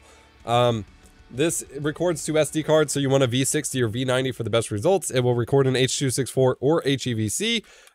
You can use it on the computer, but it is terrible for streaming because everything runs through their H.264 encoder, which is laggier and, well, significantly laggier by multiple seconds and slightly lower quality. But for a PC-free recording experience, if you don't have a high quality or a high-speed PC or whatever, it is a pretty solid option. Then, of course, we do have the Elgato 4K 60 Pro Mark II. So this is available for $217, whereas the AverMedia Live Gamer 4K with the sale, where did it go? With the sale is available for $213. So it is $3 cheaper, $4 cheaper. I do recommend the AverMedia over that for $3 or $4 cheaper. But if you have been looking for the Elgato, it is on sale as well. 4K 60 Pro Mark II, $217. It's still a wonderful price. So I will definitely, like, if you've been curious about it, I do recommend picking it up because that price is bonkers. So there you go. And then we have a $6 cant link. So if you haven't seen what a cant link is, this is a cam link knockoff. They used to look like this, and they have changed to look like the one in the Amazon listing. I actually have one of these I'm working on re-reviewing for fun. But it is a 1080p 60 input, but it will only capture up to 1080p 30. It'll lie and tell you it's 60, but it's definitely not 60 FPS. But 1080p 60 input capture card that can record 1080p 30 or 720p 60, and is best used for recording your camera input. It is MJPEG only, it's USB 2.0 only, even though it has a Type-C, it only uses USB 2.0. It's MJPEG, so it doesn't look super great. Everyone keeps saying $232. Everyone's ignoring the coupons I keep pointing out. $232. Save an extra $20. That's $213. But yeah, it's not going to be amazing quality compared to the Elgato Cam Link. It's going to be a little bit laggier. But this is effectively what the Genki Shadowcast that raised $4 million in an Indiegogo campaign that I just reviewed. This is the exact same capture card for $6. So if you've been wanting to connect to a camera to your computer, be it a camcorder or you know, a mirrorless DSLR, what have you, or even a game console with an HDMI splitter for $6, you got something at least. So there you go. Now stereo audio or just mono, still only mono audio, unfortunately, including, I didn't realize the Genki Shadowcast is still only mono as well. So, lol. But I pretty much recommend everyone buy one of these. Actually, I appreciate that they're honest about it only being named JPEG and not YUY2. Thank you for the follow, Major Benthos. But I pretty much recommend everyone pick one of these up just to have, just so you have a backup capture card for video conferencing, whatever, for these options. Paul is asking, does a cheap low latency 1080p 60 cant link for camera capture exist? Depends on your price of cheap. For under like $50 like these, no. There aren't any that will do, well, there's one on AliExpress that I have found and not verified yet, but generally speaking, none of these like dirt cheap ones will do actual 1080p 60. Once you start getting to the $100 range, you can then find some that will do 1080p 60. So that is an option available to you. Now, another capture card I wanted to mention that I didn't originally have on my list, but I am adding to the list now because it didn't show up when I was originally looking at sales, is the EVGA XR1. I have covered this thoroughly on my channel, and I'm adding it to the master list in the description right now. It's available for $89. $90 for a capture card that will do at a base level 4K 60 1080p capture over USB 3. Plus, it has an amazing sound card built in to connect your headset up to your controller and have really good audio quality, both played back and captured from your headset microphone. This is pretty cool. Where it went wrong at launch was it had some funky messaging around it regarding the what they call advanced pass-through, which means basically if you turn it off, you can pass through 1440p, 120 hertz, and HDR and stuff like that.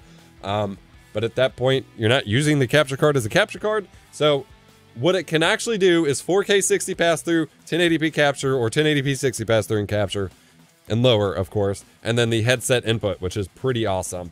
It is uncompressed, USB 3, all the good stuff, but that is 1080p 60, 4K pass-through, under $90, which is a really solid value, and I can definitely stand behind it. And I'm kind of bummed that I missed it the first time, because it's a really good deal. In fact, it's such a good deal, I'm going to go ahead and tweet it out as we're transitioning away from capture cards to our next section. EVGA XR1 $490, great deal. Paste link, hashtag ad because it's an affiliate link. Let's copy the image. We're doing social media live, ladies and gentlemen, here on the AFK chat. Now we close Twitter, pretend that never happened. Moving along. After capture cards, we have webcams. Now this is going to be a speed run because most of these, other than the first few that we talk about, are going to be junk. Wait, let me buy it first. You better go, Paul. You better go. Click the link below the stream. Buy it before my Twitterverse hits it. If you missed it, I did have a full AFK chat episode, and it's still up on YouTube. You can check it up on my YouTube channel, testing out a bunch of different cheap webcams, and we're going to be doing a new one testing out cheap 1080p 60 FPS webcams. But you get very mixed results for these. But if you want something super cheap and you need to save money for video conferencing and the like, these are going to be some options available to you that I want to cover just because they're on the market. Like, they're not going to blow your mind or anything like that, but I think some of these for people who just teach or who just do Zoom calls with relatives or whatever, you just need a webcam sometimes. And so we're going to run through some of these, and we're going to talk about some of the things to look out for, as well as ones that might specifically be good, better than the rest, I guess.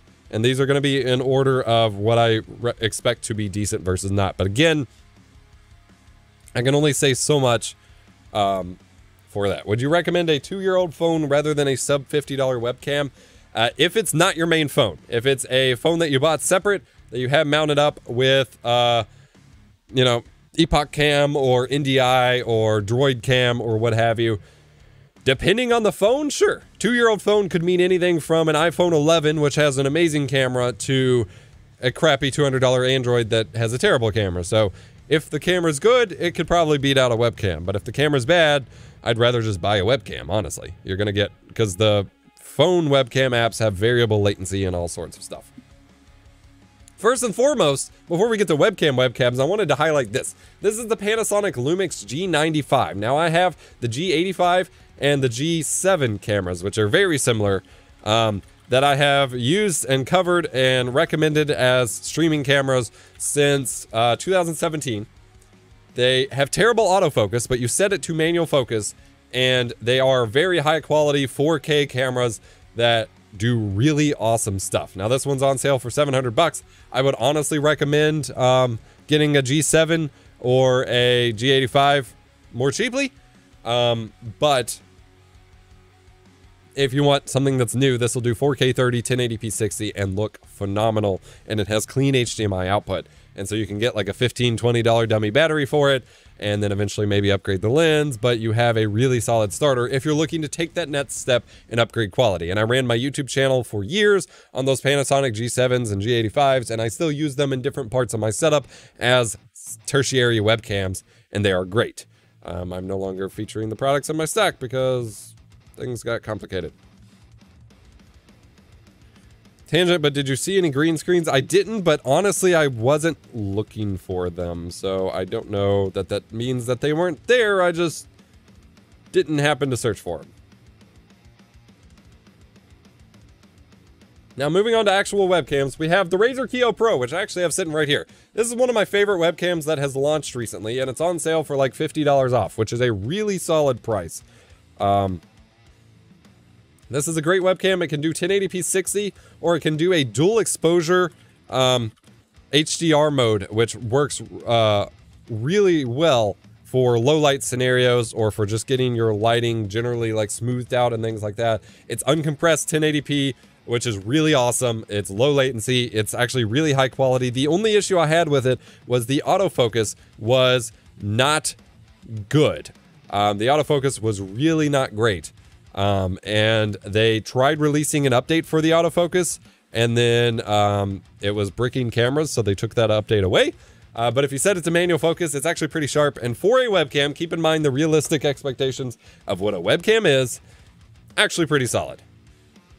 Ryan in chat, I heard you mention G-Sync and adaptive, etc. Doesn't really matter. So for the same price, LG 240Hz 27-inch or Scepter 32-inch 240Hz curved, I would go with the LG, personally, Ryan. Especially if you have an NVIDIA GPU, because I don't know that FreeSync Premium will work with G-Sync compatible as like a guarantee, whereas if it says G-Sync compatible, it's gonna work. Are you talking about the EVGA XR1 was a lightning deal? It's still showing $89.99. It's not a lightning deal. Like, it's not even a Prime Day deal, honestly. It's just on sale. So either you're not in the States or you don't have Prime or something's not right, but it still shows it. If I keep refreshing the page and stuff, it still shows it for me. Moving on to another webcam, we have the AverMedia Live Streamer Cam 513. I actually use this in my studio, and I have another one I use in my house as a webcam, and the colors are great. Like, this looks phenomenal. Obviously, you're only seeing overhead, but like, this looks absolutely stellar. It is a very high quality webcam, and it's on sale for a pretty good price. Now, it's not on sale as much as the Razer Kiyo Pro is, but it is a very good webcam that honestly, in many ways, I think I like better than the Razer Kiyo Pro. It doesn't have autofocus, though. It has fixed focus, which means you can probably get better sharpness up close from the Razer Kiyo Pro. I have reviews and comparisons of both of these up on my YouTube channel if you want to go check that out. But yeah, so here's a sample with the lighting configured and things like that. The colors are stellar on it when you get it configured right with good lighting. Thank you for the super chat, Flora Varances. I'm sorry, I'm saying that terribly. Thank you for the super chat and the sticker. Hope you're having a wonderful stream. Are the Lumix cameras you mentioned good for B-roll? Yes, they're what I use to run some pretty awesome B-roll shots, and every once in a while I'll still grab it for B-roll. Looks absolutely great. G-Sync compat is FreeSync, yes, but FreeSync Premium without listing G-Sync compatible means that it's not like as guaranteed to work with G-Sync compatible. You're gonna have to force it, and then it may not look great. So next up in the webcams, we have this one from Depths Tech, which is a silly name, but during my previous webcam review stream, we actually, the Depstech one was one of the webcams that performed more favorably. We haven't tested this one yet. I actually just ordered it because it's a relatively new one that claims to be 4K. I don't know if it's actually 4K, but it's under 50 bucks. It seems to be pretty decent. And given my experience with the last one, I would expect that it's not super terrible, but I did review it and we are going to be reviewing, or I did order it. We're going to be reviewing it in a future video. So get subscribed on YouTube for that one. Next up, I also ordered to test out to compare to another camera. This is an AI tracking like little PTZ webcam. This one is a little bit more expensive.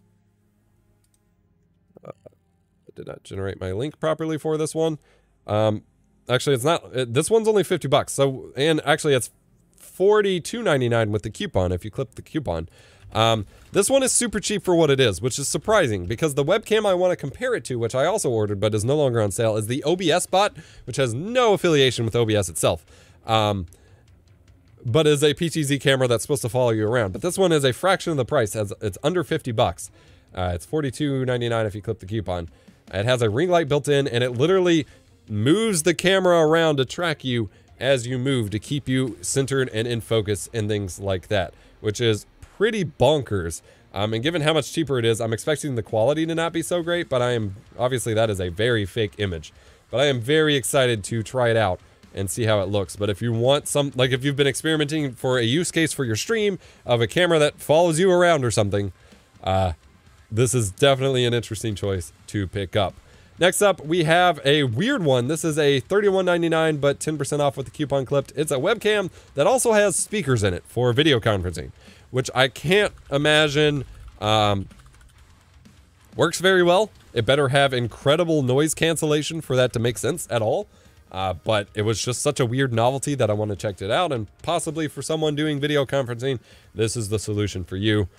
I don't know what it looks like, honestly. Do any of these webcams work as a security cam? You would have to run your own software on the computer to make them work as a security cam. There's none of these are going to have, like, security camera software bundled with them or anything like that.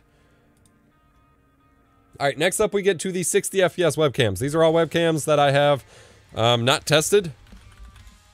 So I can't verify how great they're going to be. And again, reference my previous stream on budget webcams for the mixed results you're going to have. But for the first time, we are finally seeing knockoff 60 FPS webcams. And so if you want to experiment with it, if you're desperate for those extra frames, worth giving it a shot. Thank you for the follow job. However, keep in mind that most webcams don't even hit their target frame rate of 30 in the first place, or 60 even on the good ones at all times, due to the way they alter shutter speed for exposure. So I find 60 FPS webcams to be pointless because you're not hitting it in the first place and there's no real advantage. But if you want to try it out, you want to get that smoother motion for your calls or your streams, you do have that option available to you. There's another one here. This one is, that last one was 30 bucks. This one's $39. This one has a tiny little ring light built in. However, keep in mind that tiny little ring light is not going to be great. The issue is that with lighting for your camera, the smaller the source, the harsher it's going to be and the weirder shadows you're going to get, which is why people like me have a giant big box soft light to get smoother and more, nicer looking lighting. So a tiny little light source like this is going to be super harsh. It's going to create some unflattering looks, but if you just need something, again, for video calls or that will light you up, that's an option. We have another one here that is with a ring light as well. That is not 60 FPS. I'm just sharing these because basically every cheap webcam under the sun at the moment is currently on an Amazon Prime sale. And so I'm just highlighting them because for 24 bucks, which most of these ring light webcams are at 24 bucks on sale.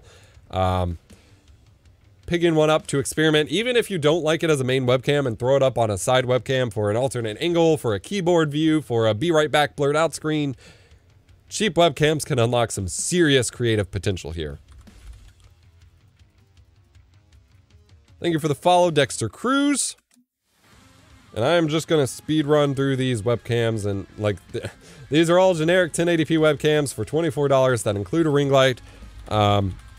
That I can't offer anything additional to say about them because I haven't used them.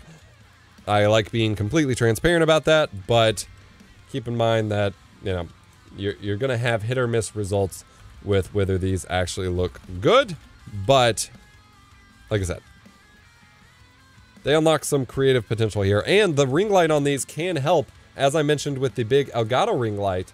They can help with, if you do want to use them as overhead keyboard or mouse shots to like prove that you're aiming the way that you're aiming with first-person shooters, or using Elgato's green screen mouse mat to key out your mouse. These ring light webcams can help provide the proper exposure for that, which could be pretty beneficial depending on your setup. King Thirsty Tacos, just rewind the stream to the capture card section. I'm not going over it again. I love you guys, but I'm not repeating entire sections when I had an entire section dedicated to it, when you can just rewind the stream. You said the phone webcam apps have variable latency. Do you have a video on explaining that further? I talk about it in my dedicated videos about NDI and Epoch Cam specifically. I covered both of those when they released and got updated and things like that. I do have a video planned where I dive into that deeper, but effectively, I mean, they're streaming, they are encoding H.264 on the phone and then streaming that out over Wi-Fi or USB to OBS, which then also has to be decoded. And so inherently, due to Wi-Fi streaming, the latency gets variable, on top of the fact that you're encoding it fast on your phone, which is going to drop frames and have variance, and then decoding that again in OBS to add it to your scene. So there's a lot involved there that makes it less ideal than a webcam. All right, next up in the webcam overviews, we get into what I consider the stupidly cheap webcams, which are probably completely hot garbage. But again, if you just want something to play with or modify or mess with, we got them for under $15. So this first one's $12. And again, these all are probably but we start going down in price after a couple of these. This one's $18. This one might be a little bit better. And of course, this one looks straight up like a C920 clone. And it might be silly to be talking about these cheap products that I know are going to be crap, but honestly, like, you could buy so many of these cheaper webcams and do, it's not going to look great, but you could do, here's one for $8. $8 for a webcam is just dumb. It's just so dumb, but you can do it. And then you can do stuff like the bullet time setup that I showed from Mr. Greggles. You can do a bullet time setup with these. Again, the quality's not going to be great, but if you're on a lower budget, you have the ability to just buy like a crap ton of these instead of one expensive camera and do some wild stuff with it. Or you can like tile them together to build a bigger image or something. I don't know. There's always possibilities. I did a lot of my, YouTube career with a bunch of cheaper things. Here's one for $6.60. Because why not? It's just like, a lot of the things I was able to do in my YouTube career was because of buying a bunch of super cheap stuff like this. And so I want to encourage others to consider those possibilities for themselves as well. And we got a couple more webcams here in the stupid cheap category. This one's $9.46. I guess they just wanted to discount it a couple cents to beat out the other guys, I guess. So that's an option. None of these are going to be great. They're not going to look great. They're not going to sound great, but they're going to be fun. And I think that's pretty cool. And then we have one final, actually this isn't even a webcam. These are just webcam privacy covers. You can get a big 8-pack of them for all of your piles of cheap webcams that you're going to buy. This one's for $5.59. And get privacy covers for them if you so desire. That doesn't disable the microphones, so someone could still spy on you, but you do have the options available for you there, which I think is pretty cool. So that wraps up the webcam sections. I am now approaching 2 hours for the stream that I thought would take 1 hour, so we are going to literally speed run these last few results. I'm going to try to not say much about them at all. Unfortunately, there are a couple I need to talk about, actually. But we're just going to run through what I consider to be the miscellany of the rest of the deals that I found that I figure my geekier or, nerdier audience might appreciate. So I'm going to go through and edit my Amazon queue so I can feature these real quick here. Bloop, bloop, bloop, bloop, bloop, bloop. Appreciate you guys sticking with me today. This went way longer than expected, but I'm really glad that I got to highlight this because this is, like I said, previous Amazon Prime days have not necessarily been all that amazing. Like I've looked at like last year's, and been like, yeah, this is just warehouse crap. And obviously a lot of this still is, but at this point, I think there's a lot of stuff that you can pick up to improve your stream. Now, there are specific products that people have been looking for that unfortunately haven't been on sale. Like people were, I noticed some of you in chat disappointed that there's no stream decks on sale and things like that, but there's some other goodies in here as well that I think you might appreciate. I might be able to add everything else that I wanted to feature to my queue here, which is awesome. Yes, all right. I like this. So this is effectively the miscellaneous category, but we do also have, we're starting with chairs and desks. And specifically, we're starting with desks, apparently, because that is where my queue is featured. So this is a desk from a company called Respawn, which I have, my wife actually uses the Respawn mesh chair that they sent me. I believe I reviewed it on an episode of Streamer News a while back, but these are gaming desks. And so these aren't useful if you want to build out your big desk, you know, your big custom desk or whatever. But if you live in a dorm or you have a smaller room and you want a desk that's going to cater specifically to some more of your gaming needs, these are actually pretty cool. They have speaker stands, headset stands. They can do a lot. You got a monitor riser on it, and things like that. And I've actually kind of appreciated the builds that they do for it. It's available for $115. We also have another desk from another company called Atlantic, available for $85, which is fairly similar, has like a basket underneath and things like that, but I believe is a little bit smaller. So I wanted to share that one because it's quite a bit cheaper. Is the Anker C300 webcam good? I don't know. Their PR is impossible to work with, and so I haven't gotten one sent from them yet. So AK Racing has one of their chairs on sale for $299. So this is one of the more premium racing style gaming chairs. Full disclosure, I don't actually typically recommend as a blanket rule unless you're a fairly large human being, which no, you know, shame or judgment there. I typically don't recommend this racing style of gaming chair. I have a whole video about gaming chairs and why I dislike them and how they physically hurt your body on my YouTube channel, but typically I don't recommend this style. But some people do still like them, and so this one is one of the higher end ones on sale. However, I do recommend more of the mesh style. So this is still a racing style, but with a mesh back included, and again, it's from Respawn, who I do like the stuff that they make, but I do recommend all...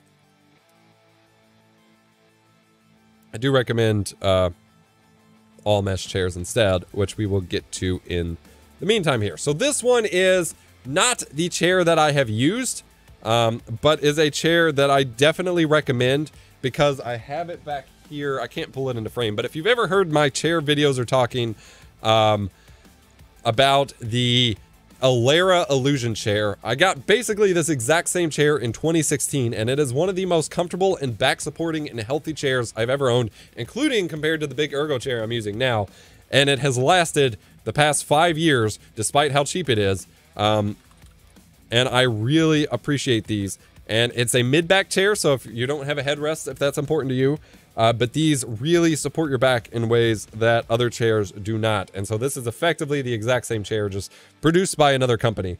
But these will be much more supportive for your back. They're going to be much, more ergonomic and healthier. And these have nice soft armrests as well. I do always recommend upgrading the wheels as you get time to the rollerblade style caster wheels. However, here's another one for cheaper though, which is basically the exact same chair as far as I can tell, for $135 as well. So that option is available to you as well. But mesh chairs are generally going to be the most ergonomic and healthier for your back out of chairs available.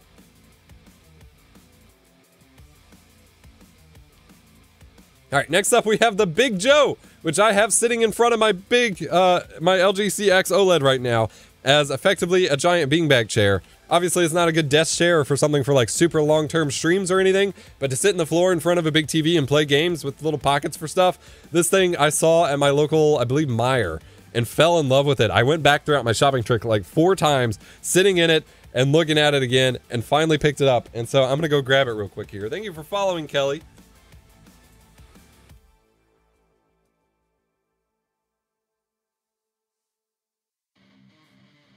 This is the Big Joe. It is a huge beanbag chair that actually supports your back a little bit, which is appreciated. So I can actually lean back in it a little bit and store my remote and things like that. And I love it as a beanbag chair. It's on sale for $37, which is actually pretty nice. If you want other options or a more traditional beanbag style, this is the Sofa Sack, available for $50, which is a little bit smaller than the super big beanbag chairs, but still a pretty good one. Or they have a super big one, which is like what you saw in the Linus Tech Tips break room back when they did vlogs for that stuff, which is a giant beanbag chair available for $100, which is the Chill Sack, which is a silly name. But these things, like if you have a game room and you want to, you know, have these kinds of goofy chairs, these are freaking awesome.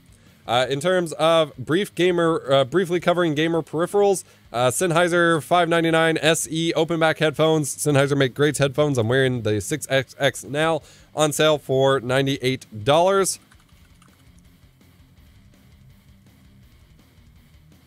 Bam. I'm going to start closing tabs of stuff we've already covered. We have mice on sale. So many mice on sale. The G503 Lightspeed Wireless is on sale for $28.49, which is insane. Especially considering that these new era of wireless mice are incredibly fast. Like, some of their responsiveness for the wireless mice are actually faster than the wired mice, which is bonkers. I am not showing it. You are right. My bad. G305 on sale, $28. Sorry, I still have the camera on the Big Joe mode. 12,000 DPI, which you should never use, is ridiculous, whatever. But these are high quality mice that, like I said, some of them have latency and things like that, faster than wireless mice as well. So you have the G703 is also on sale for $57. Now, I haven't used a lot of these cheaper ones from them, but they're all effectively the same with bigger bodies and extra buttons as you upgrade through the stack. And then you have the G903, which has the more kind of ergonomic stack, size rather, for $93. And these are all the wireless models, which is pretty cool. Flora Virances, what do you think about Elgato Wave 1? I covered it earlier in the stream, and there will also be, I also have the review of it up on my channel. I love it. I said that the Elgato Wave 1 for $99 was the best streaming value you can get in today's Prime Day right now. And then you have the G502 mouse, which is one of my favorite gaming mouse of all time, mice of all time. I've only ever used the wired version, but the wireless is obviously supposed to be just as good. It's the same mouse, just with the new Lightspeed stuff. It is on sale for $94.99, which is pretty solid. And then the G Pro, which a lot of the esports people like, is on sale for $95 as well. I've never used it. I don't like the shape of it personally. I much prefer the shape of the G502. Then you have the Razer Basilisk S, if you want to take a risk on Razer. What's supposed to also be a low latency wireless mouse for $33. I don't know how much I trust them, but there you go. I am 6'3" for chair reference size. Then we have a couple headsets. We have the, I already covered that one. We have the, actually just one headset, the HyperX Cloud X. I haven't used this specific one, but a lot of theirs are similar. And I really have liked the HyperX Cloud headsets for what they are. And this one's $50, so $50 for a decent headset is pretty decent. The microphone's not going to be great, but for, you know, listening and in-game chat and things like that. The Ryzen 7 3700X is on sale for $265, which is crazy. 3700X. Obviously, it's an older platform. I said 3700X, not 3600X. It's an older platform. The 5000 line is currently the processors that are the newest, but honestly, these are still the way to go. Like, these are still really good. Zen 2 processors are still really solid, and so you're going to be very happy with the 3700X if you pick that up for video editing, for photo editing, for streaming, what have you. Still a good value here, just not as fast as the 5000 series counterparts. Thank you for the super chat, Flora. Hope you have a great rest of your week. Any recommendations for a quieter mouse to use while streaming? Nope. They all click just about the same. Then in a couple other processors over on Team Blue, we have the i5-10600K for $170, which is pretty solid. 10th gen for the most part, other than the iGPU decode for quick sync of HEVC footage. The 10th series overall seems to be better than the 11th series in many ways, which is hilarious. Then you have the 10700KF, which means it does not have an iGPU, but you can overclock it, is on sale for $239. And then this one seems like a really goofy recommendation, which is why it's in the miscellaneous category. But this shelf is on sale. Oh, it's not on sale anymore. Never mind. This was on sale for 26 bucks. It's currently just sold for 35. Never mind. This one isn't even on sale. That's disappointing. Everyone bought it up already. These are really great, especially these short ones for stacking up all your game consoles or recording equipment or whatever next to a desk or a TV stand setup, but it's not even in stock at the moment. This is a WD Black game dock. It's a Thunderbolt 3 dock with Ethernet and DisplayPort and all sorts of stuff. It looks sick. It's goofy. I've honestly never seen it before, and I want to pick it up for like my M1 iMac, but there you go. It's an option available to you. We have a couple game sales. Shin Megami Tensei 3 Nocturne HD Remaster is on sale for 40 bucks on Switch and PS4. Which 40 bucks is the standard sale price of a Nintendo Switch game, so what have you, but that's fair. You get the Akira Blu-ray 4K Collector's Edition for 36 bucks with Prime savings here. Pretty sick. I haven't checked it out yet compared to the 4K or to the 1080p Blu-ray, but I bet the full collection is pretty sick. I've not heard any major complaints about the remastering efforts on display here. Nier Replicant is no longer. Oh yeah, it is. So this some of the Prime Day sales are confusing. Like usually they show a sale price. This one says your price at checkout is this. So 45 bucks for the new Nier Replicant, which is basically a remake of an older game on PS4 and I believe Xbox One as well. Yep. 45 bucks. So if you want that game, check it out for yourself. They also have Horizon Zero Dawn available for $10, which is an incredible value for that game. They also have a general sale, which you can find in my Sick Deals chat over on Discord. They have general sales for PlayStation 4 and 5 games in general, as well as some first-party Switch titles, so you can check those out. But there you go. And our last mention of the day isn't actually a sale, but the Xbox Series S is currently in stock on Amazon, so you can pick it up full price, of course, but it is currently in stock for those of you who have been trying to get a hold of one. They have had the Xbox Series X in and out of stock today, but I think it's finally fully out of stock. As you see here, the listings have it for 1,200 bucks, so don't pay that for it. Thomas just said, just got myself a Samsung S20 FE. Really? Is it on sale for Prime Day? Holy crap, it is. All right, what does Keepa say about it though? Looks like the usual sales for it have been 600 bucks. The non-sale is 700 bucks, and it's on sale for $479. So if you want to get yourself a ball of new phone, you can get the Samsung S20 FE for a fairly solid sale here. And they have, they are actually holding on to making some of the newer phones because they can't keep the parts in stock because of all the shortages. So that's an option available to you as well. All right, that wraps up today's stream. We went super long. I appreciate all of you hanging out with me today. I appreciate the super chats. My voice is dying. My wife is pretty pissed, I think, so I need to head out of here. Thank you so much for hanging out in AFK chat. I love you guys. Have a great rest of your week. Check out all the links in the description below. I will add time codes to the VOD as soon as I can. And my overall, master product list is already in the YouTube video description as well. Go follow me on Amazon if you haven't already. Thank you to those of you hanging out in the Amazon chat as well. And I'll see you later. Bye.